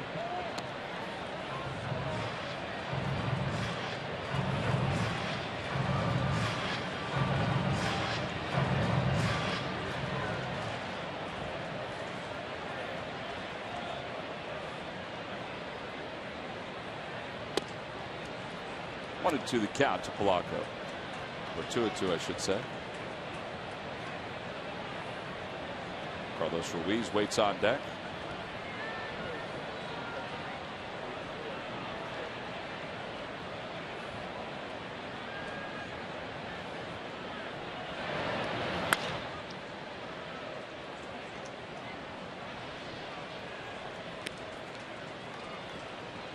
You look at that Pirates team, they're doing this with a lot of younger players. As you see a youngster very happy getting a baseball. You know, they got away from, you know, they had veteran players. They traded them away. So I don't know if they really realize what direction they're going in. Hugh shot up the middle. Siriaco behind the bag. Just barely gets Polanco. Well, that was my thought, Sarge. You look around. You have a star in McCutchen in center field. And Neil Walker is an evolving star at second base. I mean, there's no question that any team around the league would want both of these guys to be part of their foundation, as the Pirates have them now. You've got Pedro Alvarez, a former first-round pick, over at third, who they're hoping can better what he did last season when he hit 16 home runs. And they're within reach in the Central. So, you know, do they go out and get a bat that can make them better? Do they go out and get a pitcher, starting pitcher, that can make them better? Well, I would think a pitcher for sure. You know, if you don't want to get rid of some of your young talent, but let's face it, not a whole lot of pitchers that are even out there to go and get, as it is regular players. 2-1 the count to Ruiz. But still in that Central Division, I think it's up for grabs, especially how close the teams are together in terms of talent.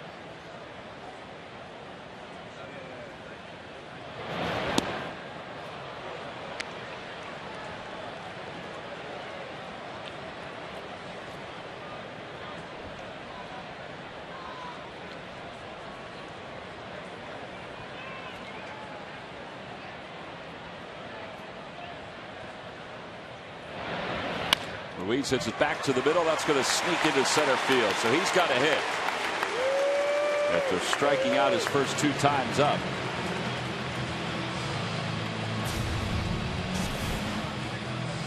18 years since the last time the Pirates were at 500. They began play tonight, 2.5 games back behind the Brewers, 54-50. I mean, they're 3 wins away from matching their total from last year. That's how good they've been this season. They've been a great story. Cliff Lee singled his last time up, hits one off the end of the bat, a flare to center. That's going to drop in for a hit. Ruiz on his way to third, and Lee is 2 for 3.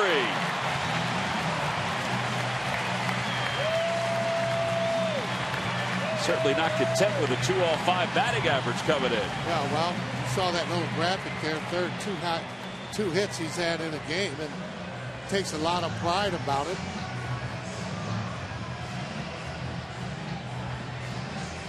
Oh, he's running away with the pitchers having more hits than any of them. It also gives the Phillies an opportunity to turn the lineup over with a runner in scoring position. They could bring Rollins up again. He's already 2 for 3 with a home run, 2 runs scored. He's got a chance to drive in another one.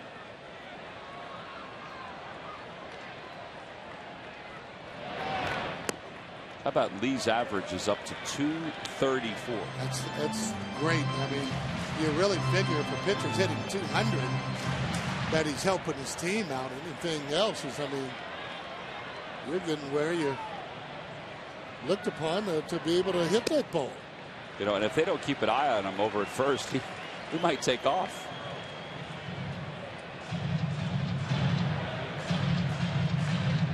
Oh, 2-0 the count to Rollins. They are holding him on.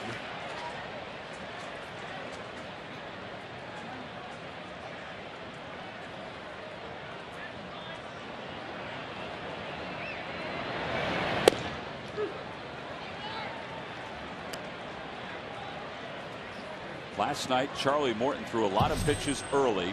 Pirates had to go to their bullpen. Tonight, McDonald has thrown 96 pitches, and we're only in the 5th, so Joe Bimel's up and loosening. Rollins a little out front. Alvarez into foul territory, and the side is retired here in the 5th. So no runs, couple hits, 2 men left for the Phillies. We've completed 5. Cliff Lee has a couple hits. He'll go back to work with a 3-run lead.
The fight and for the Banimal.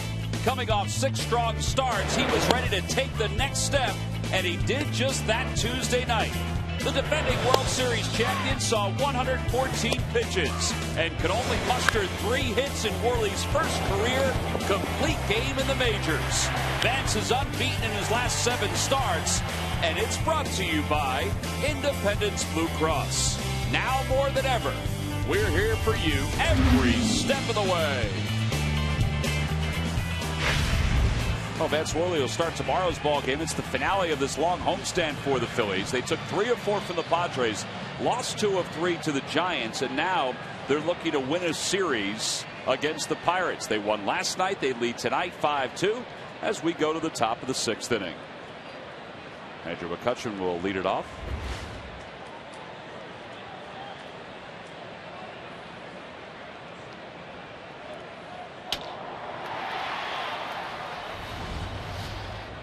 McCutchen tonight is 0 for 1 with a walk. And a swing and a miss. Tell you, off his last outing, Lee has been much more deceptive tonight. If that makes any sense, Sarge. No, he's mixing those pitches up a little bit more, not just throwing the fastball. See, like there, that's two totally different pitches. You know, a cutter and a changeup. But the location is so different, too. Outside, inside. You know, and again, we talked about it. Cliff Lee, sometimes he throws too many strikes, too many hittable strikes. 3 different pitches, and McCutchen's down on strikes. Strikeout number 10 for Cliff Lee. 1 out here in the 6th. Well, that'll have him talking to himself, that curveball. Take a look at it as it just drops right off the table there. What a great spot, though. He throws it on the outside part of the plate. You see McCutchen off balance and swinging at that. Well, it's the 7th double-digit strikeout performance for Lee this season. He has 16 now in his career.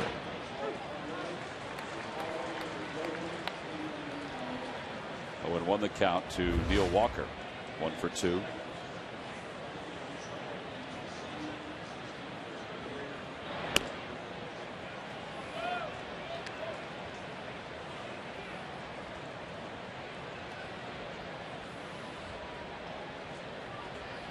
Of the 10 strikeouts, Lee has 5 in the last 3 innings.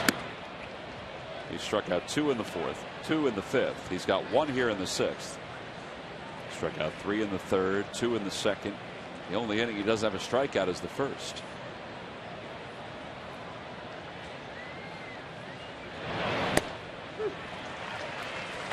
And as unfavorable a night that he had against the Cardinals earlier this year, back on the 22nd of June,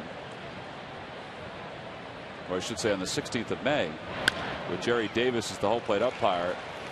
He's had a much more favorable zone for Lee, and maybe Cliff Lee figured out a couple things after that outing. Well, they're always tweaking. They'll go back and they'll throw their signs. They'll look at their tape, see some of the mistakes that they made, whether it's in their delivery or just not being able to hit their corners.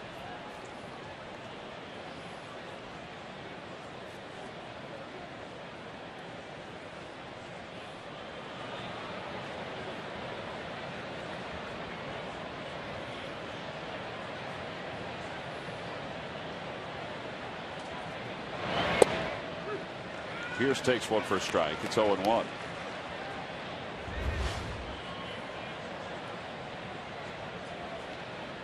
Grounded to shortstop, struck out looking.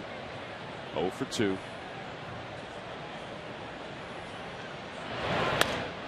And he's down at the count. No balls at 2 strikes. Lee has been able to put guys away tonight with his 10 strikeouts.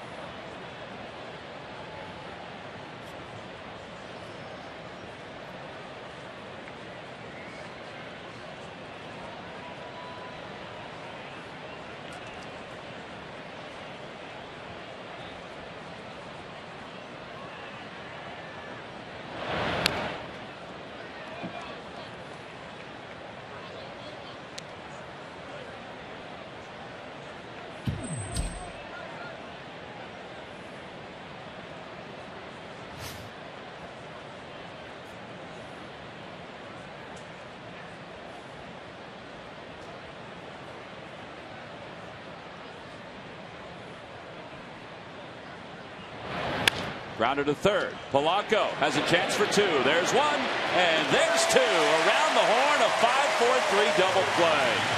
Well, that certainly helped Cliff Lee along here in the 6th. No runs, 1 hit, nobody left. It's on to the bottom of the 6th, and Shane Victorino will lead it off.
Airlines. Southwest Airlines' new Rapid Rewards. Unlimited reward seats and no blackout dates. And by Citizens Bank, we're for homes. Talk to us today about how we can help guide you to the loan that's right for you. Well, great night here at the ballpark. We go to the bottom of the sixth. Phillies leading 5-2. Hunter Pence made his Phillies debut earlier tonight. Daniel McCutchen will take over for the Pirates here in the sixth. McCutchen threw 92 pitches the other day in Atlanta in that 19-inning game. But Clint Hurdle felt like he was rested enough where he could work tonight if he needed him.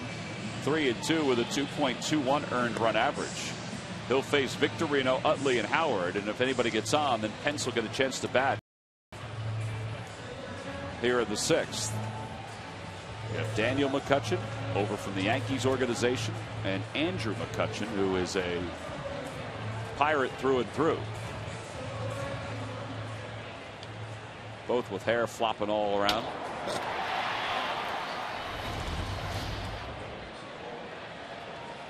Victorino's 1 for 3, scored a run in the third.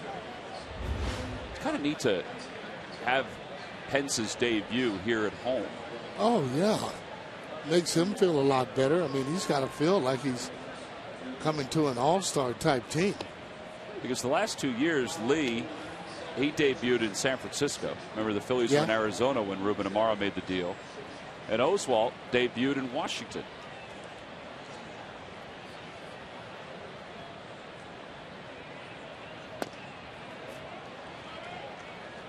Lee pitched a complete game in his Phillies debut. Oswalt didn't pitch badly, but wound up losing to the Nationals.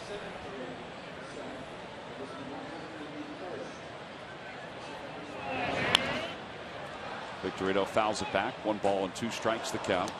Well, the one thing, though, that Ruben Amaro Jr. has been able to do, I mean, if they need a particular player, he takes his time and goes out and tries to fill the void.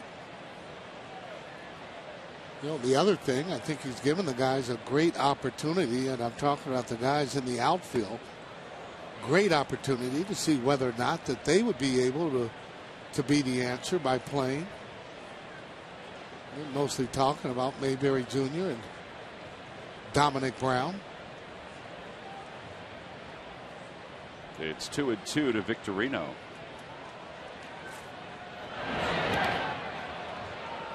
The ball's in the dirt. It really got a piece of McHenry. Those catchers, they get beat up, foul tips, balls bouncing in the dirt, going off their bodies.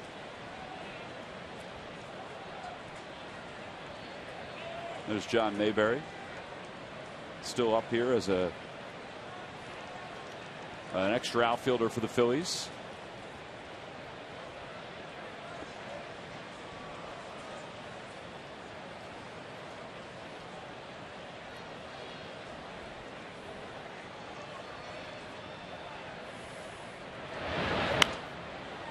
Victorino hits a foul over the left side, not a play. It remains 3-2.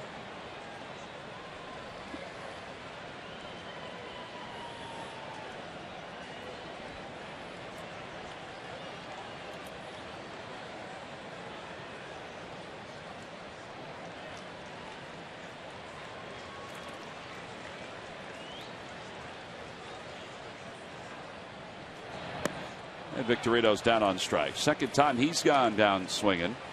And 1 away here in the sixth. That'll bring Chase Utley to the plate. Sunday night, see how Michael Vick is spending his second chance, giving back to his hometown, and why the Lynx have become a major part of his life. Watch Birds of Summer, presented by Mazda, Sunday nights at 6:30 and 10:30, only on Comcast Sportsnet.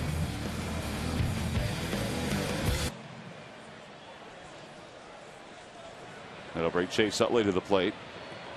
It's kind of neat, too, watching the reaction of the crowd today when Pence made his debut, not in a game, but during BP. And when he came out and he was talking to all of his new teammates, you know, the crowd, I wondered what reaction they would have when he went into the cage for the first time and they started to cheer. Yeah, they get it here. I mean, they follow baseball. They know their team. They know other players on other teams. Doesn't surprise me, though, he would get that ovation. And then when he hit a few balls into the second deck in left field, you know, the reaction was similar.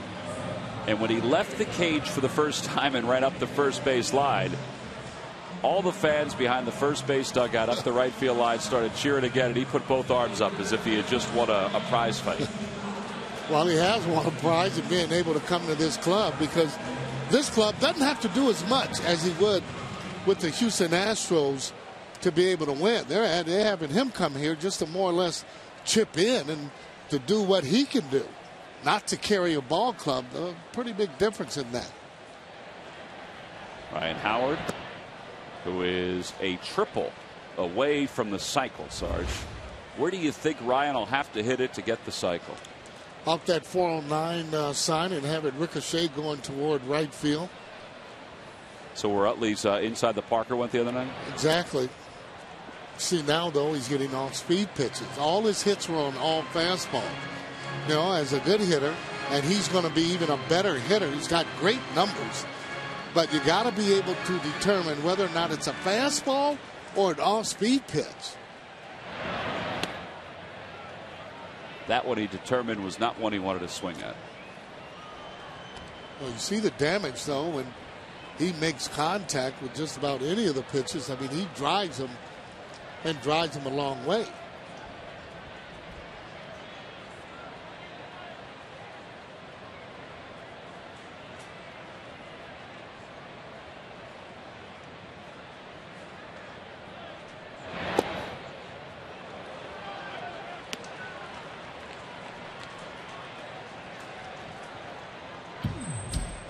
Pence waits on deck. 2 balls and 2 strikes the count to Howard.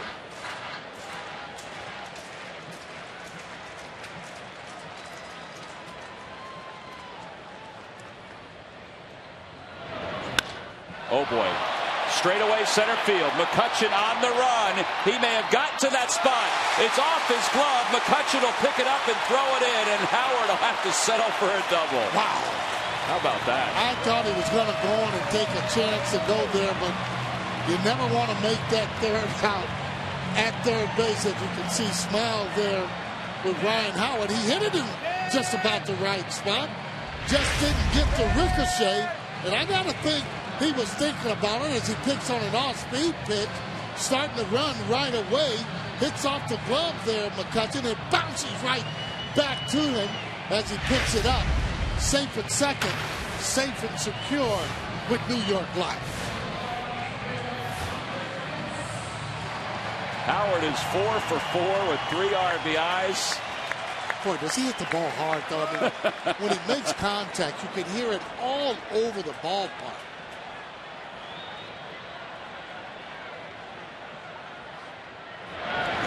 That would have been great if the ball hit that 409 side, right where you said it needed to hit. And then it rolled along the warning track. Oh, boy. Tell you what, if it doesn't hit his glove, he might have a chance. He might have a chance. 1 ball and no strikes the count. Pence. Ground ball towards shortstop. Howard got a late break, and Siriaco throws out Pence to the side. He's retired. No runs, 1 hit. 1 man left in scoring position. We've completed 6. Ryan Howard all smiles with a 4 for 4 night.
lot of energy in the ballpark tonight with Hunter Pence showing up for the first time. Cliff Lee on the mound. And Lee right now with a double-digit strikeout game. James McDonald out of the game. Pedro Alvarez with a home run. Ryan Howard, a big game tonight, including a homer and his 1,000th career hit. And Jimmy Rollins also has a home run. So we go to the 7th. Lee with 91 pitches and a 5-2 lead. Did you think that Howard had a chance for the cycle? Or you think it was going to the right part of the ballpark? It looked like it, yeah. Brandon Wood skies it to right. Here comes Pence. And what a way. He's not going to get too many triples. How about the way the Phillies the last couple nights have had these guys with shots at the cycle? Somebody's going to get it, Wheels. Yeah. You keep doing it. You keep doing this stuff. Somebody's going to get it. Utley last night. Victorino last night. Howard tonight. Yeah, I mean, if that thing could bounce off the wall out there. Well, Sargent just said he said I asked him where he thought it would have to go.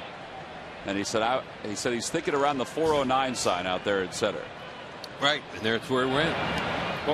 Alvarez hit by that pitch. It got away. Third batter that Lee's hit this year. Got away, and it's also Alvarez dove out and hit a fastball out of the ballpark last time. And Lee was going to push him back a little bit that time, it looked like. These lucky fans are tonight's Citizens 7. They will each receive a prize pack courtesy of Citizens Bank. Citizens Bank with the most 7-day branches in the Philadelphia area. To find a branch near you, visit citizensbank.com.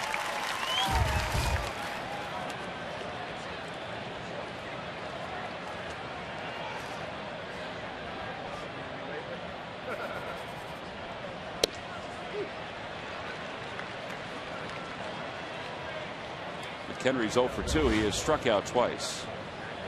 Well, nobody's going to catch Clayton Kershaw unless he falls in his next 3 starts. But Lee, Halladay, and Hamels have been rather impressive when it comes to the strikeouts this year.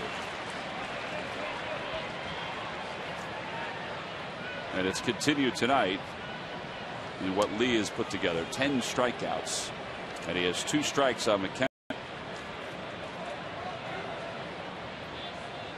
Lyle Overbay's out on deck to hit for the pitcher McCutcheon. And a call. Strike 3. Strikeout number 11. McHenry's been looking to find some contact all 3 times, and he's got down on strikes. It's like he was guessing there with location or something. Is that baby's right down the middle? He's a catcher, so you get a little fist. That isn't a. He may have been looking cutter, maybe back torque or whatever. With 2 strikes, there it was. With his 11 strikeouts tonight, Lee has 159. As Lyle Overbay will pitch hit. That's still 14 behind Clayton Kershaw. Overbay chops it to first. Howard could just wait for it. An easy inning for Cliff Lee. No runs, no hits. 1 man left. He hit a batter. Time to stretch here in Philadelphia with the Phillies on top 5-2.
Yeah, and I know it's you got a good memory. Oh, but it had nothing to do with memory. I mean, it was kind of hard to tell, but I thought it was a left-hander. Yeah. And I thought it was Fabio Castro. Fabio Castro would be incorrect.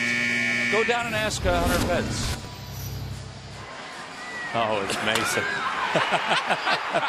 Wheels. He's a right-hander. He's a right-hander, and he's a lot taller.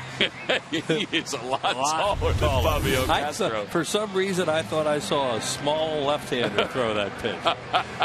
That shows you not a good witness in court. Well, maybe former President George Bush was behind home plate watching the game. Wasn't he left-handed? He was there a lot of times, yeah, a lot of games. Log back on to Phillies.com to find out if you're the winner of a Phillies prize pack. Thanks for playing Dodge Stump the Feds. Joe Table, huh?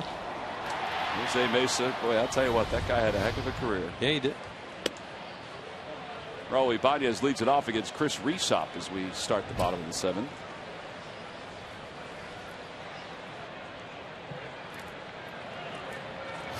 Ibanez has been on base twice. 1-1 the count. It's amazing from year to year. Every once in a while, a guy will pop up that you've seen millions of times before, but not for a couple of years, and that's Chris Resop. Yeah. Atlanta for a little while, Florida. I think we first saw him with the Marlins.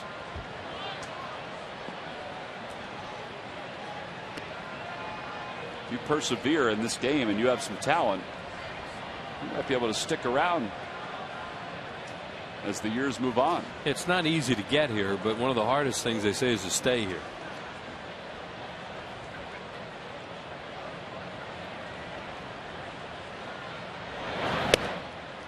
And Ibanez is down swinging. 1 away here in the bottom of the 7th.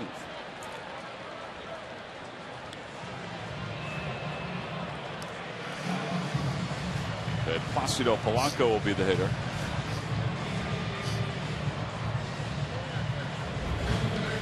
It's the kind of night where it feels like the Phillies have a 10-run lead. They only lead it by 3, 5-2. Yeah, because of the way Lee's pitching.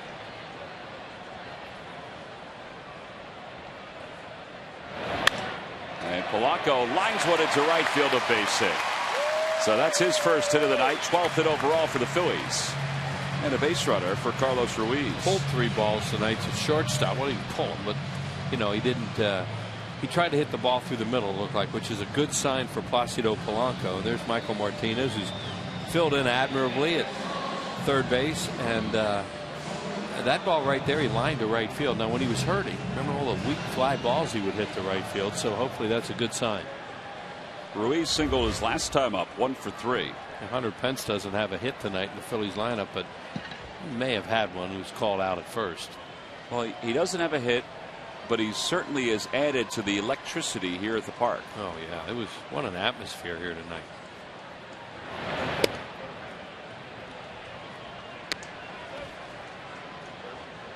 Charlie Manuel hopes there's a carryover now if he has everybody back healthy. And Pence penciled into the 5 hole behind Ryan Howard. Certainly has made Ryan Howard feel comfortable for at least tonight. 1-0 the count to Ruiz. They throw behind Polanco, and he dives back ahead of the tag.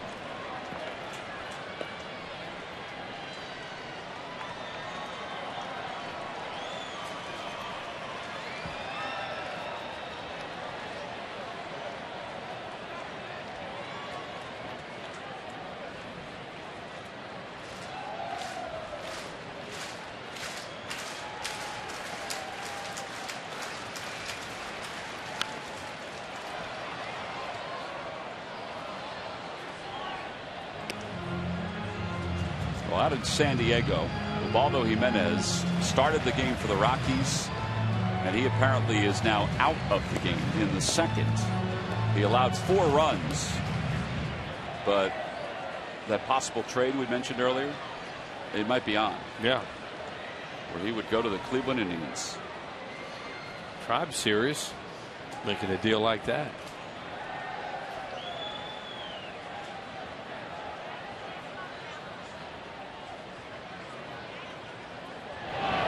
Everybody has their reasons for making a trade. You know, there's rumors that the Astros aren't done, that Michael Bourne could be on the move and on his way to Atlanta.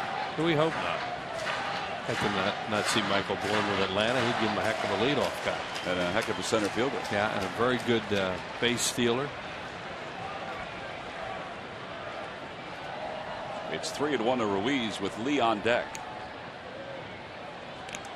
Well, I mentioned the Rockies earlier that you don't think they're going to make a run this year the way they have the last few years. Well, that made it official. But it's still surprising. It's so hard to find a #1 pitcher. Yeah. And Ubaldo Jimenez, even though he's not having the kind of year everybody expected, he's a #1. Really At least good. He seems to be. Yeah. From afar he does, but when you're not around it, you don't know. And they made some terrific commercials with him. That's for sure, that they can't use anymore. Well, you know, with computer graphics and things like that, maybe they could somehow get an Indians uniform on him. Yeah.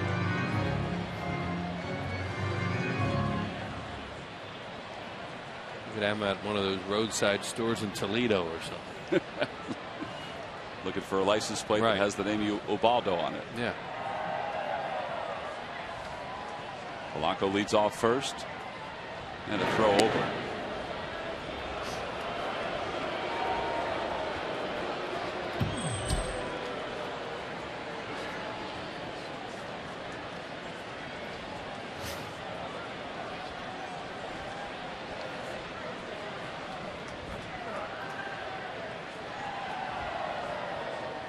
There goes Polanco. And a line drive toward left center field. On the run, Diaz. He's not going to get there. A one hop off the wall, and Polanco will score easily all the way from first. An RBI double for Ruiz. It's 6-2 Phillies. Well, the runner on the count there with Placido Polanco at first base, trying to stay out of a double play so Lee can knock in a run. The way he's swinging the bat tonight. And he got a fastball to hit, it looked like, that Carlos and Polanco running all the way scores easily. He split the alley with that nice short swing there by Carlos Ruiz right in the gap off the Southwest Airlines sign. And the Phillies have another run.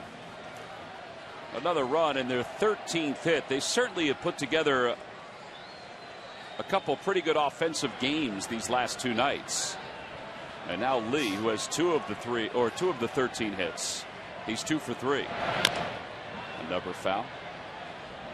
Wheels' average is up to 234. He's fun to watch. The other day, he's taken batting practices the other pitchers are, known to do before the regulars. And there were kids here on a tour, and they were oohing and ahhing at all the balls he was hitting in the seats at right field. I said, that was pretty neat. He goes, yeah, they were into it. Halliday, he gets a kick out of him. Roy, of course, not quite the accomplished hitter that his friend Cliff Lee is. 0-1 the count to Lee. Few pitchers are. This guy really is wasted in the American League. He's exciting. A lot of times that 9 spot in the National League line is just dead, but not here.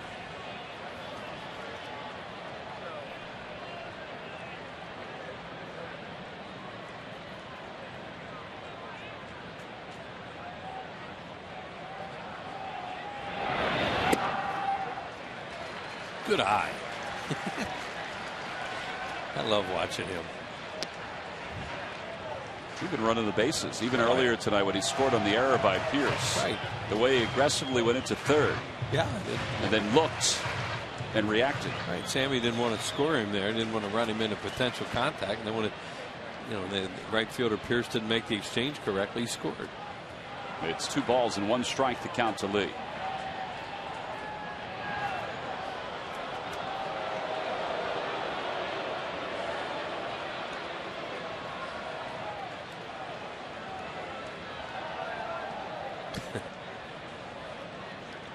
Passing on the techniques to another generation. Yet another teaching moment by the fanatic, like his books. Alvarez will give that a look. It's out of play. 2-2 the count. Good catch.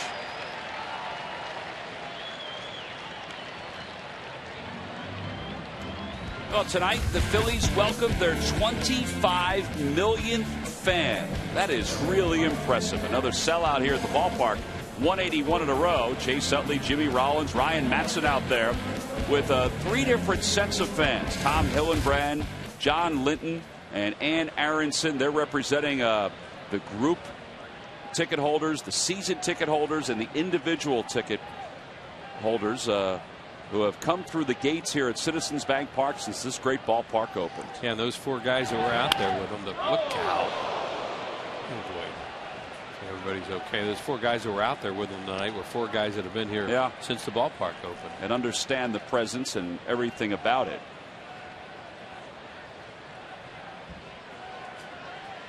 So that was pretty neat. Hopefully a little concerned right now. I mean, fouling that off. There wasn't much time to move. I think everybody's okay. I think they're still looking for the baseball. I think so too. 2-2 the count to Lee.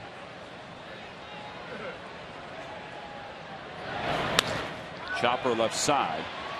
Siriaco double clutched. And they get him. he runs it out. You got to. It's like a position player going down there. Look at the reaction for the fans too. Sure. You could see that coming when he double clutched and took his time. If he was safe, this place would have went nuts. Oh, yeah. The guy pitching 7 innings, all these strikeouts, and he busted out that batter's box. He smells a 3rd hit. Look at him go.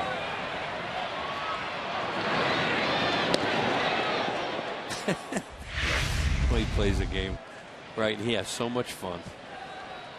A runner at 3rd, 2 outs here in the bottom of the 7th. 6-2 Phillies. Jimmy Rollins 2 for 4 tonight. Hits one in the air to left field. Diaz over toward the line, comes in a few steps, and he makes the catch. The side is retired, and the 7th inning comes to a close. 1 run, 2 hits, 1 man left. Cliff Lee, Hunter Pence, everybody else catching their breath before they head on out.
By Jeep brand. We don't just make SUVs, we make history.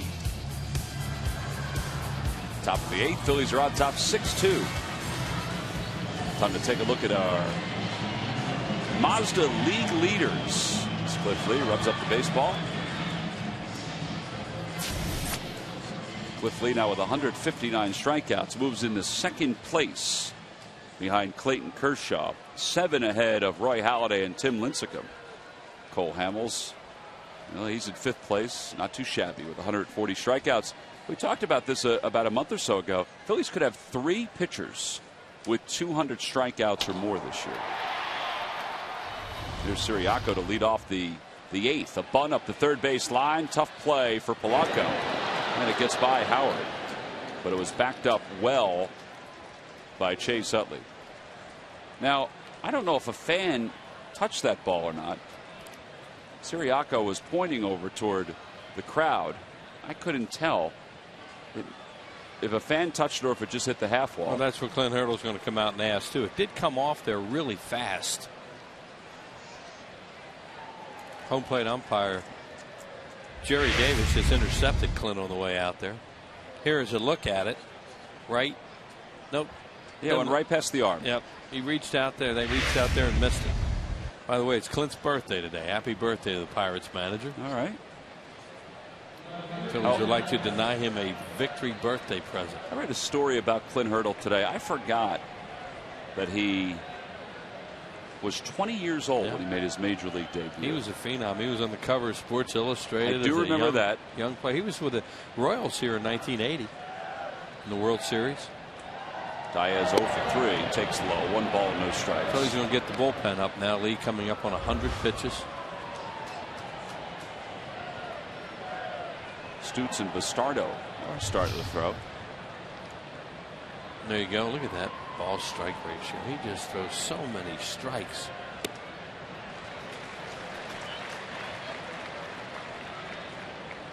He's gotten Diaz twice tonight. There's Bastardo, Stutz. And the guy's had a little bit of rest. I think it was Michael Stutz today. Everybody was waiting for Hunter Pence to arrive. He yelled out, "Hey, Hunter." Everybody turned around. He hadn't arrived yet. That's mischievous. Yeah. Sounds like something you'd do. Well, it was funny. It was funny. It does. I would expect that. That would be something you'd do. Absolutely. Not a big crowd like that. Yes. Well, you play to a big house. Inside, 2 balls and 2 strikes. Yeah, you don't just, it's just not exclusively to us.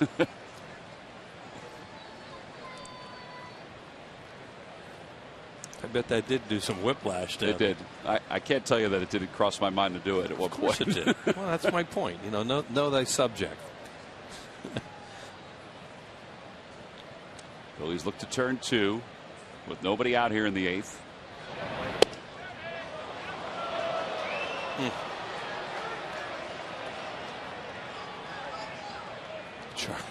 Charlie didn't say anything, but he gave him the evil eye there. Because from his location, it wasn't high and it wasn't low. Unlike the last time Davis was behind the plate, Lee's only walked 1 tonight. He walked 6 that night in St. Louis that Jerry Davis was behind the plate. There's ball 4, second walk. Well, it's time now for our Coors Light Freeze Cam as we take a look at Hunter Pence's day so far. His arrival, not only outside the clubhouse, but also in the clubhouse. Then meeting with the media. He was very engaging today when he met with the media. He came out, took some batting practice, hit some long BP home runs. And that seems to be the new saying around here. As Diaz gets back over at first on a pickoff play. It's our Coors Light Freeze Cam brought to you by Frost Brewed Coors Light. I think Howard snuck in behind Diaz. Yeah, we were watching that freeze cam, didn't see what happened there. Crowd sure did. It was loud, the reaction. Andrew McCutcheon's the batter, 0 for 3. And he fouls it back. It's 0-1. It's a little bit of a scary moment now because this is one of the guys that can really hurt you in their lineup. He can pop one, and all of a sudden you really have a tight game. So they decided, though, to stay with Cliff Lee here and not bring in the right-hander Stutz. On deck is Walker, a switch hitter, has 8 home runs left-handed, 1 right-handed. So you want him batting right-handed, whether it's off Lee or Bastardo.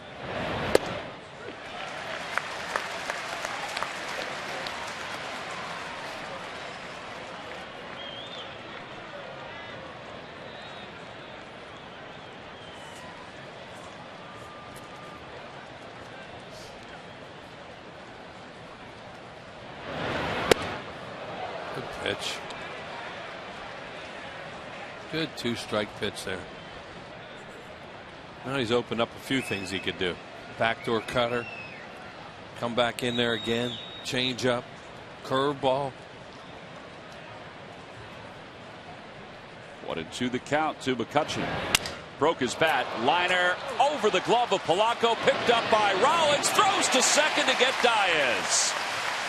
What a way. That's a big out, and it also keeps the double play in order. It's amazing Jimmy made that play because he took a little peek at third, too. Made a little peek at third, and then all of a sudden he realized, well, Polanco's gone. He's running in front of me. And now he has a presence of mind to throw the ball to second base. Now, the reason that Diaz doesn't get any jump on this play is because that ball was in the air a long time, and he had to make sure he didn't get doubled off with a line drive when you're down by 4 runs. Jimmy has to take one extra step right there to try and slow up, maybe even 2, but then gets a lot on the throw. Chase Utley turns into a second baseman. And you see how far away he is. But as I said, Diaz really, it's not a base running mistake on his part, because from where he is, he can't tell whether Polanco's going to catch that or not. That's true. McCutchen, I don't know what he was thinking, but he was heading back toward the plate. And they had to tell him to go back to first. He was in foul territory past the first base coach's box. I don't know why. Yeah, because he's either out or safe there. That's either caught and you're going back to the dugout, or you stay where you are. I don't know. There's kind of all kinds of weird stuff going on that play. The bat broke in half. Typical Lee, though. He came right back in on McCutchen after that pitch. He backed him off, looked like a cutter, and broke his bat. No balls, 1 strike to count. Opposite way, a line drive base hit. Siriaco will score from third. Up to second, McCutchen. It's now a 6-3 game. He's the tying run is coming to the plate. And he's a right-handed hitter with some power. Of course, if you bring Stutz in here, they could go to Jones. So that's what they're thinking down the bench and deciding what matchup they want.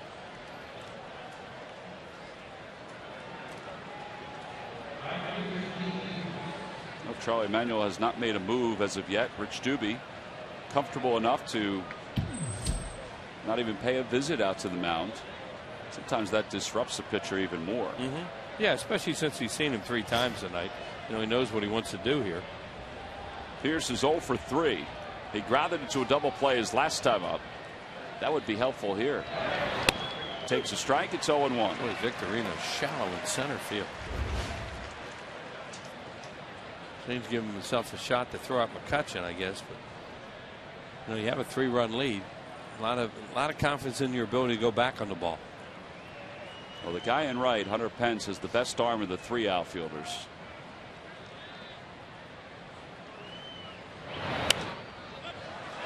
Behind the plate, that'll be out of play. And it's 0-2. Yeah, there was a time when you may have said that about Victorino, when he was a younger player playing right field, and then he had a little bit of a shoulder problem, and he's never thrown as well since. Still throws well. But he was a heck of a throwing right field. When we used to talk all the time that Shane and Jeff Francoeur are the best arms in the league from right field.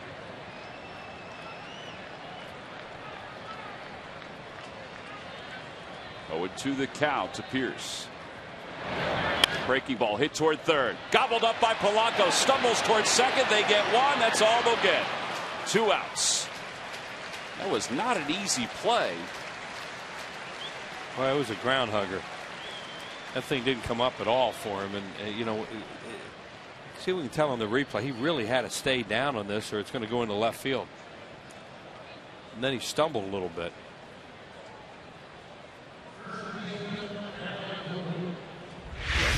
Here's a look at it. I think it's really low on the ground. Oh, yeah. Look how low that stayed. Just a little hop at the end.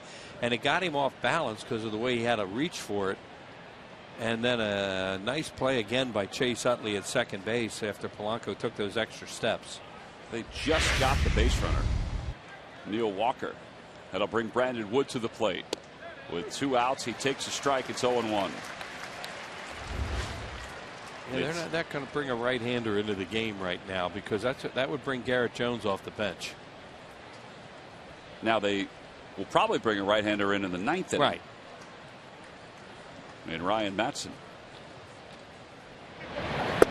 Try to go inside again. This one too tight. 1 ball, 1 strike. And then the idea is to get out of this inning and Matson come in with nobody on base. You're not thinking about whoever they bring out is a tying run at that point.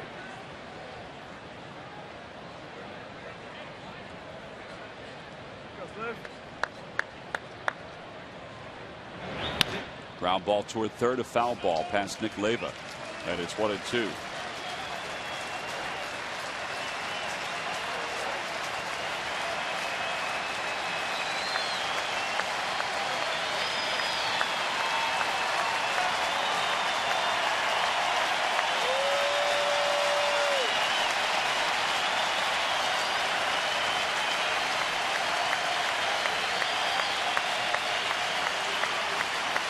This crowd would love a strikeout, but more than anything, they'd love an out.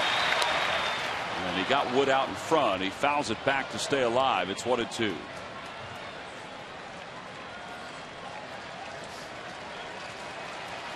Phillies on top 6-3 here, the top of the 8th. The tying run is at the plate.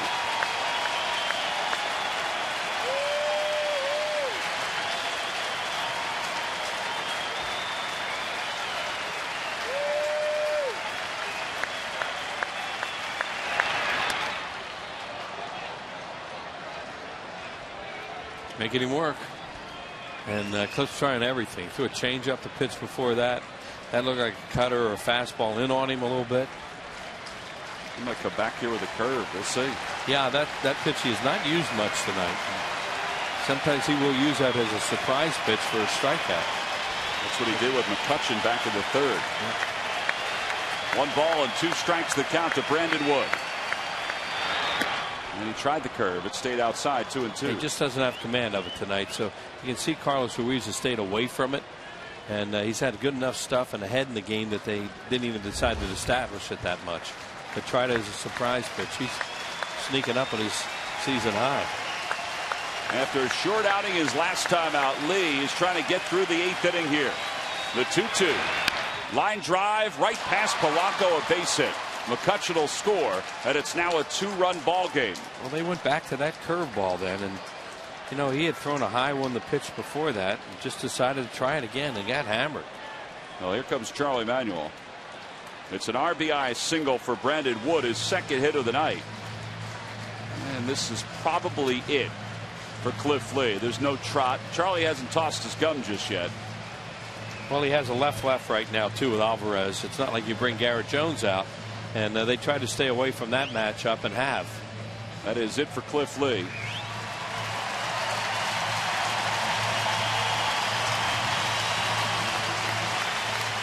So Lee hustles off the hill. He's allowed 4 runs, but the 2 runners on base are his responsibility. This is an AT&T call to the bullpen as Antonio Basallo.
All of a sudden, with 2 outs here in the top of the 8th, Phillies lead it by 2, 6-4. They've managed 13 hits tonight, but their lead has been whittled down to 2. And Antonio Basallo will take over for Cliff Lee, who's credited with 7 2/3 this evening.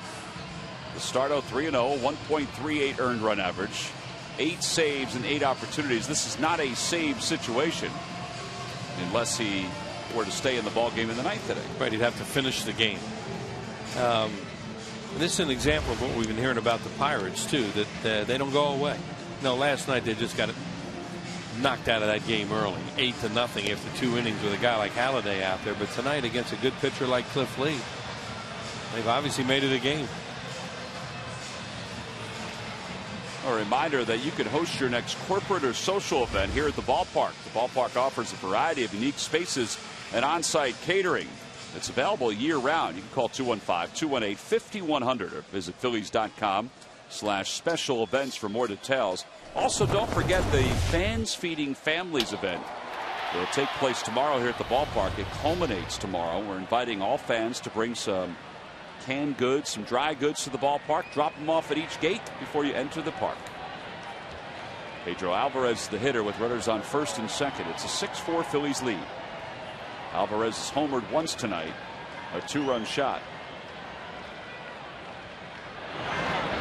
He takes a slider away. 1 ball and no strikes.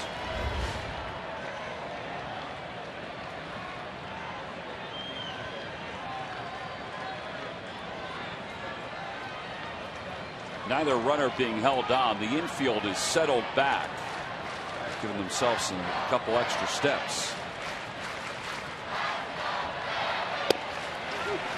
Right, there's 2 outs, and you're just trying to keep the ball from going. Basically, cut off many angles as you can with 2 outs, and figure the base runners aren't going to go anywhere anyway at this point. Utley back on the outfield grass, and he's playing the pull side, so he's going to be even deeper.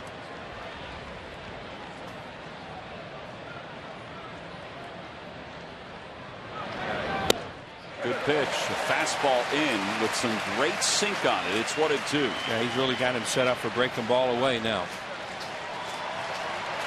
Don't have to throw it for a strike. It should be a chase pitch.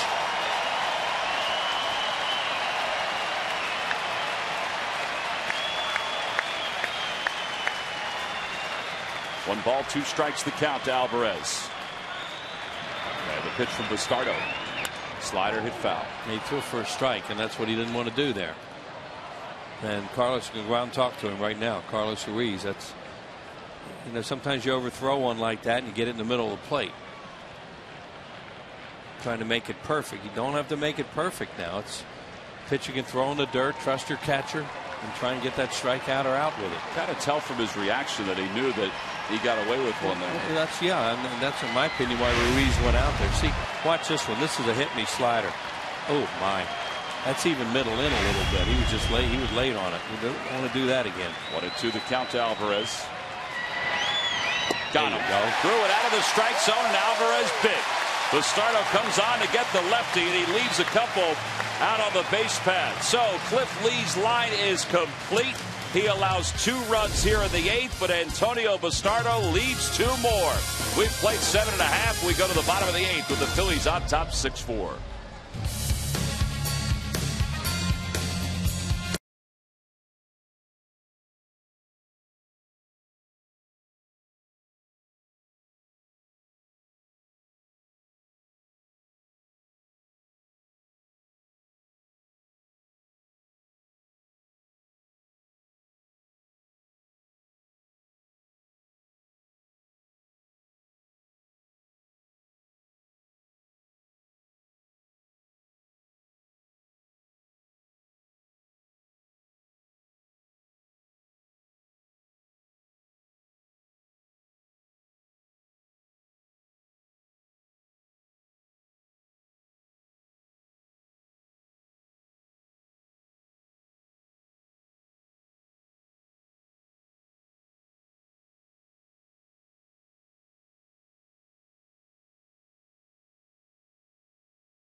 takes a changeup outside. It's 1 ball and no strikes. Ferris throws pretty hard. Also throws splitters for changeups. And a slider.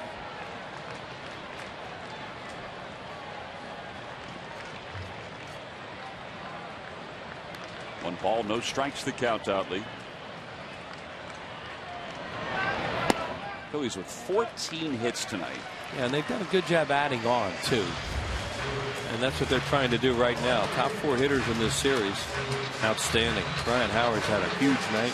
Picked up his 1,000th hit. That's a nice accomplishment for Ryan. Moved into 7th place all time in RBIs for the Phillies. Jimmy Rollins has had a good day. A home run, 2 runs scored. With this innings going, Pence is going to get up again. 2-0 the count to Utley. Ground ball, right side. Victorino waits, picked up by the first baseman Wood. He almost looked so many times that Utley almost beat it out. Yeah. Well, they're just making sure that he stays there, and you're not going to go on contact with nobody out, and Ryan Howard on deck. That's disappointing for Utley there because he has an RBI. If he could have gotten that ball in the air, he kind of jammed himself, it looked like. Well, Ryan Howard, 2 doubles, a single, and a home run. They could walk him here. I was thinking that. Clint Hurdle's talking things over with Jeff Bannister, and that may be what they do. And decide to go after Pence and get a double play. That's Just heard a whistle. Yep. At least one guy in the coaching staff needs to be able to whistle like that. Yep. That was a loud whistle. Or they need to be able to yell, hey, really loud. All right. Good percentage play, and see if Hunter Pence can pick up a rib a year.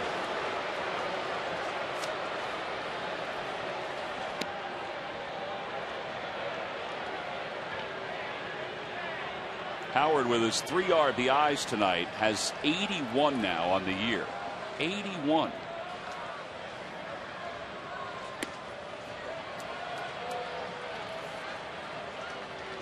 And that's 1 more than Matt Kemp, who took over the league lead at RBIs. Here's ball 4.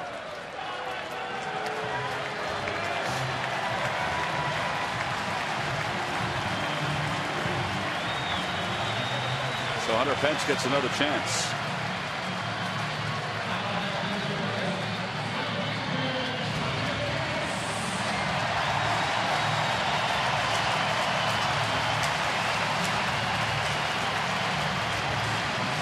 Pence is 0 for 4 in his Phillies debut. His career numbers against Varus. Hey, great numbers against the Pirates in his career. Saw them enough. Playing with the Astros, same division.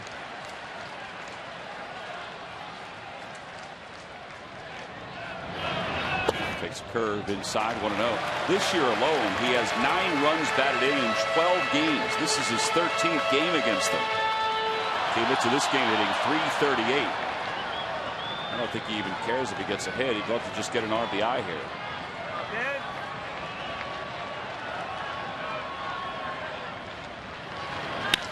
He's going to get the RBI. That's a scorcher to center on one hop, knocked down by McCutchen. An RBI single. Victorino scores. 7-4 Phillies.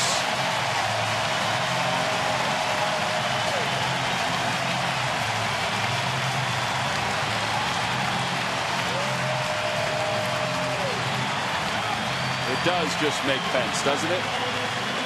Pretty good slider there, too. You know, he's going to pull off. Watching for so many years, you see he pulls off a little bit there, but that ball stays in the middle of the plate, and he hit a top spin screamer out there. McCutchen thought he had a shot at it at first, and now, ooh, that thing's coming down in a hurry. So still 1 out and 2 on. Ibanez the hitter. Nice run to pick up, keeps that tying run 1 more away.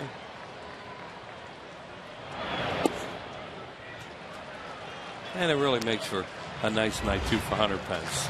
Pick up an RBI, getting a chance for that 5th at bat, and comes through. Had some other chances tonight.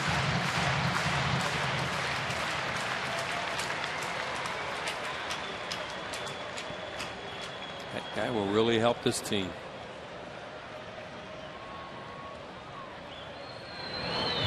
Ruben Amaro said, he told Hunter Pence, just be yourself. Don't try to be anybody else, because just being himself that's a pretty darn good player. Very good player.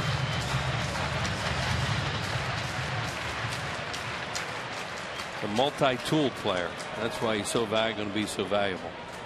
1 ball and 1 strike to count to Ibanez. Takes a curve outside.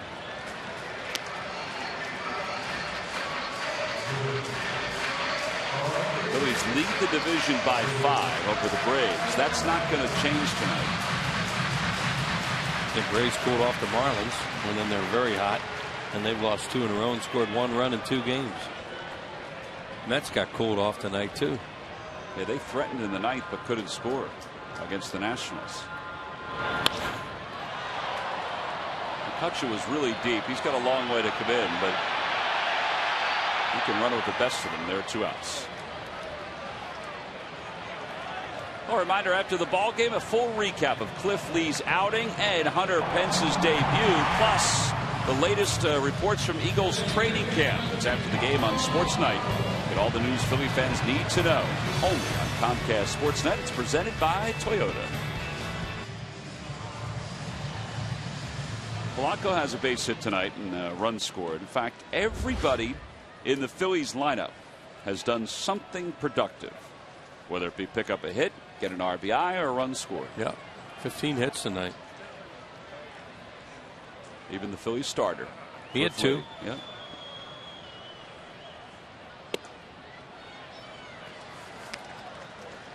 Wheels, you could put this in perspective better than any of us. I mentioned it before to Sarge. Tonight's starting lineup, only Carlos Ruiz has not been an all-star. Wow. How about that? That's amazing.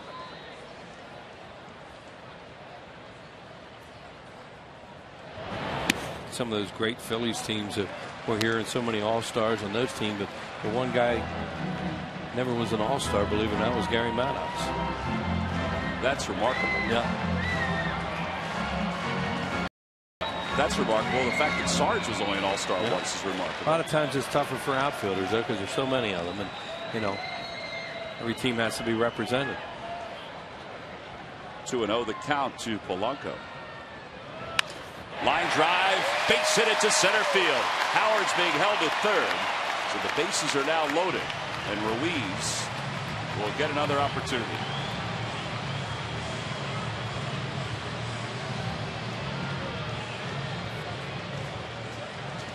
So Polanco has 2 hits in his return. Balls are hit hard tonight too. Clint Earl gets on the phone again. That's the thing that I think has jumped out tonight watching Polly, is that he's hitting the ball hard, whereas when he was having the bad back, a lot of lazy fly balls. Well, now the Pirates are going to get somebody else up and loosening. Joe Beimel shouldn't take that long to get loose because he's warmed up a couple times tonight. I'm going to come out and stall, but you wonder if they want Beimel for Ruiz. A reminder, the Phillies will hit the road after tomorrow's ball game for 10, and then they come home. And there's still some opportunities for you to get some tickets for some of the Phillies games that remain here in 2011 at Citizens Bank Park. Go to Phillies.com. And even if you can't get a seat, if you're really interested in coming to see this great park and see this team play, every game there are standing room only tickets that are available by stopping by the yard prior to the start of the game. They have Beimel up because Glode's in the on-deck circle as a pinch hitter. But, you know, if they get to Beimel, that means more runs are scored, at least 1. Michael Stutz has started to throw again in the bullpen. Yeah, in case this gets out of a save situation, looks like they're going to go to Stutz. There's Glode, and there's Ruiz with 2 outs here in the 8th.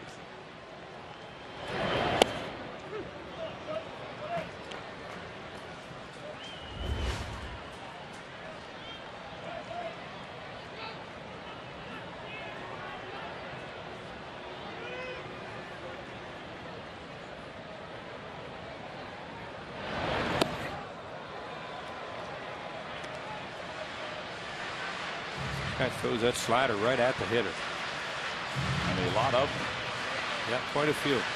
Figure his other pitch is a split, and you know, he more or less going to throw that to left-handed hitters. Ball with his fastball.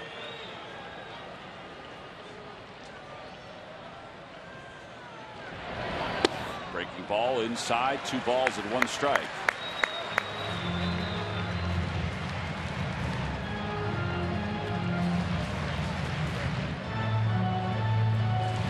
Bases are loaded from Howard to Pence to Polanco all the way around.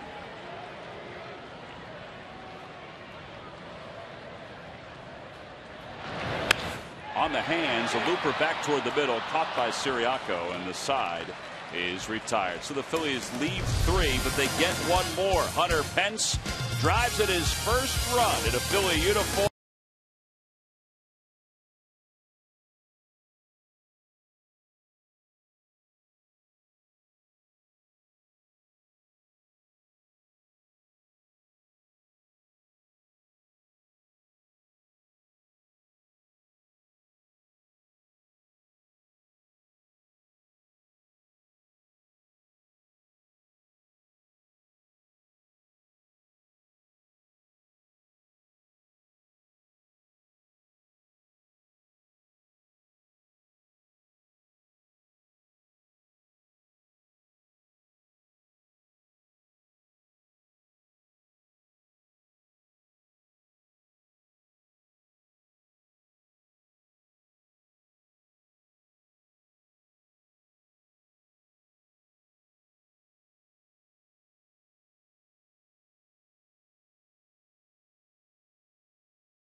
Chatting with one of the umpires. That's Greg Gibson, the second base umpire. Gibson's probably saying, didn't I just see you the other day in Houston? Probably asked him about his travels here to Philadelphia. He said he took a connector flight from Milwaukee to get here. As Ryan Matson's coming on to try to close this baby out. For Matson, this is his 37th game. He's 3-1, a 2.02 earned run average, 17 saves in 18 opportunities. And he'll face the bottom of the Pirates order. You know, around baseball, the Beltran trade, Wheels, provided a buzz when he was acquired by the Giants, but the Phillies have produced a bigger buzz with the acquisition of Hunter Pence because they are the defending National League East champions. And they fill the need, probably the most glaring need on their ball club. Right. With the best player that you could come up with, in their opinion. You know, they won the right-handed hitter, Beltran. Switch hitter, and Beltran's a rental player. Right, and that's the big thing. Beltran's a rental player. Pence, well, he'll be in a Phillies uniform for a couple of years at least, if not longer. That's why they're talking about Dominic Brown playing left field. Swing and a miss by McHenry. Talking to Clint before the game, Hurdle, you know, he saw the Pence a lot. He said he thought he was just an absolute perfect fit. He said he was going to call Pence's agent, said, you know, there is a rule that he has 72 hours to report. And that would be just fine as far as he's concerned. 0-2 the count to McHenry. Changeup swung on and missed, and he's down on strikes for the 4th time tonight. 1 away here in the 9th. Here's a changeup, as Tom said. Dives out of the strike zone. Carlos Ruiz does a tremendous job as always of blocking it. Well, every time the Phillies retire the opposing team, 1, 2, 3, Comcast will make a contribution to Phillies charities. Phillies baseball is brought to you by the Xfinity HD Triple Play, your complete lineup for digital TV, lightning fast internet, and home phone. That's where a guy like Ruiz comes into play so much, because most of these pitchers, they're, you know, late in the games, their out pitches are non-strikes. Pitches in the dirt that you have to have confidence you can throw it and your catcher will block it. And that's what he wanted Bastardo to do last inning, and he did. And with Madsen, throw the thing in the dirt, I'll take care of it. Xavier Paul, swing and a miss and a changeup. It's 0-2.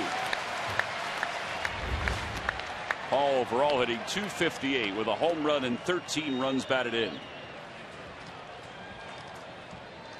Phillies closers have combined for 29 saves in 30 opportunities. And you have to put an S on there as you did, because there have been a few of them. Closers. You start with Brad Lidge, who was hurt in spring training. Then you go to Contreras. He then passed the torch to Matson. It went back to Contreras. Then to Bastardo. Lidge is of course back, but not in the closer's role, but is still a pretty good weapon in the 6th or 7th or even 8th inning. Former teammate of Hunter Pence's.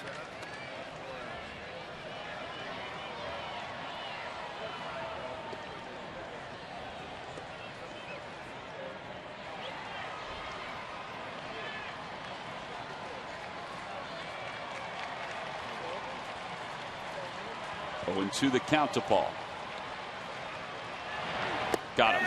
Another changeup, cut out and miss. 2 outs here in the 9th as Ruiz throws to first to finish off that strikeout. Right. Once again, a non-strike in the dirt. Ruiz handles it. So important for your catcher to be able to do that. And that guy is, you know, we saw him start to do it with Brad Lidge, how good he was with those sliders in the dirt. And with Matson, he really controls it. Here you go again. You don't want to throw this thing for a strike. In the dirt. Good job. Both of them. That'll bring Garrett Jones to the plate. It's a pinch hit, and he takes strike 1. Took a changeup. He was guessing fastball, and he got a changeup. This is the spot where they wanted Garrett Jones, where he couldn't tie the ball game like last inning. Cliff Lee sitting, watching, hoping for his 10th victory of the year.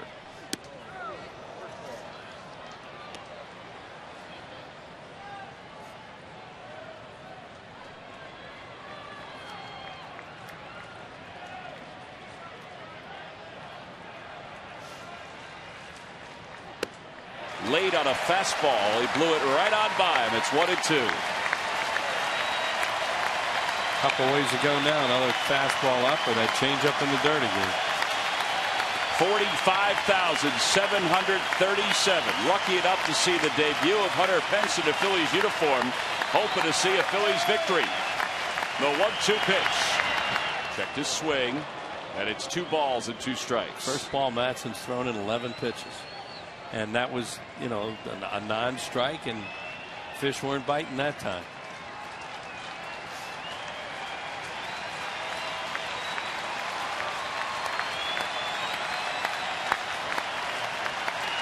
It's the 181st consecutive sellout for the Phillies. The 2-2. Fastball called strike 3.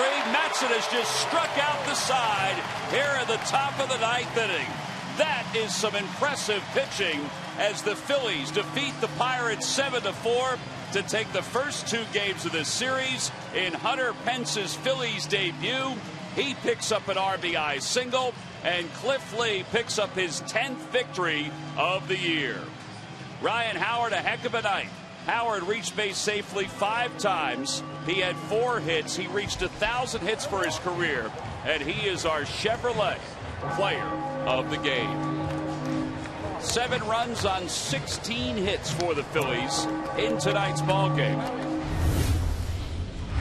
And our WB Mason deliveries of the game, Tom, talking about Ryan Howard. Got him off and running in the 2nd inning with a monster bomb in center field. Off the bricks out there in dead center. Ryan Howard, 21st home run of the year. Then in the 3rd inning, just for good measure, almost hits another one. This one hits just from the top of the wall, back in play, his 1,000th hit. And then in the 4th inning, another RBI base hit to right field, scoring Jimmy Rollins, who got around the tag of the catcher McHenry there. And Ryan Howard with a huge night for the Phillies, and those are our WB Mason deliveries of the game. So Cliff Lee is now 10-7. Matson picks up his 18th save. How about 15 strikeouts for Phillies pitching? And again, the story tonight has been Hunter Pence, Cliff Lee, and oh yeah, how about Ryan Howard? He had himself a big night, and he's down on the field with Sarge. Sarge, take it away. Hey guys, thanks a lot there. 4 for 4. You got your 1,000th hit. in the third inning. I'm sure you're aware of that. How do you feel about that? Oh, I mean, that's the first that I just heard about it. So, I mean, that's great.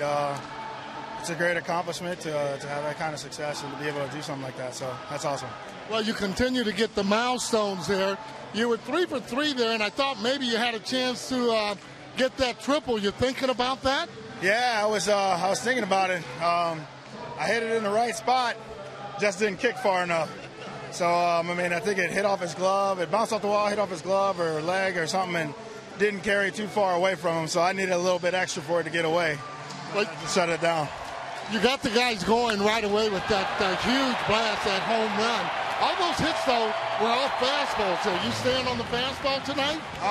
No, I mean, I was just trying to see pitches, get good pitches to hit, and, they just left some fastballs right there, and just, I was able to get to them. Hunter Pence now hitting behind you there. I'm sure you guys welcome him a welcome arm. Oh, yeah, most definitely. I mean, great guy. I mean, he's got great intensity, fits right in here, and, he's excited. We're excited, so we're going to go out there and try and do what we can. Continued success. Thanks for coming on. Thanks. Tom Wills? All right, Sarge, thank you very much. Our thanks to Ryan Howard for joining us here tonight. A nice night for him, a nice night for the Phillies. They win it.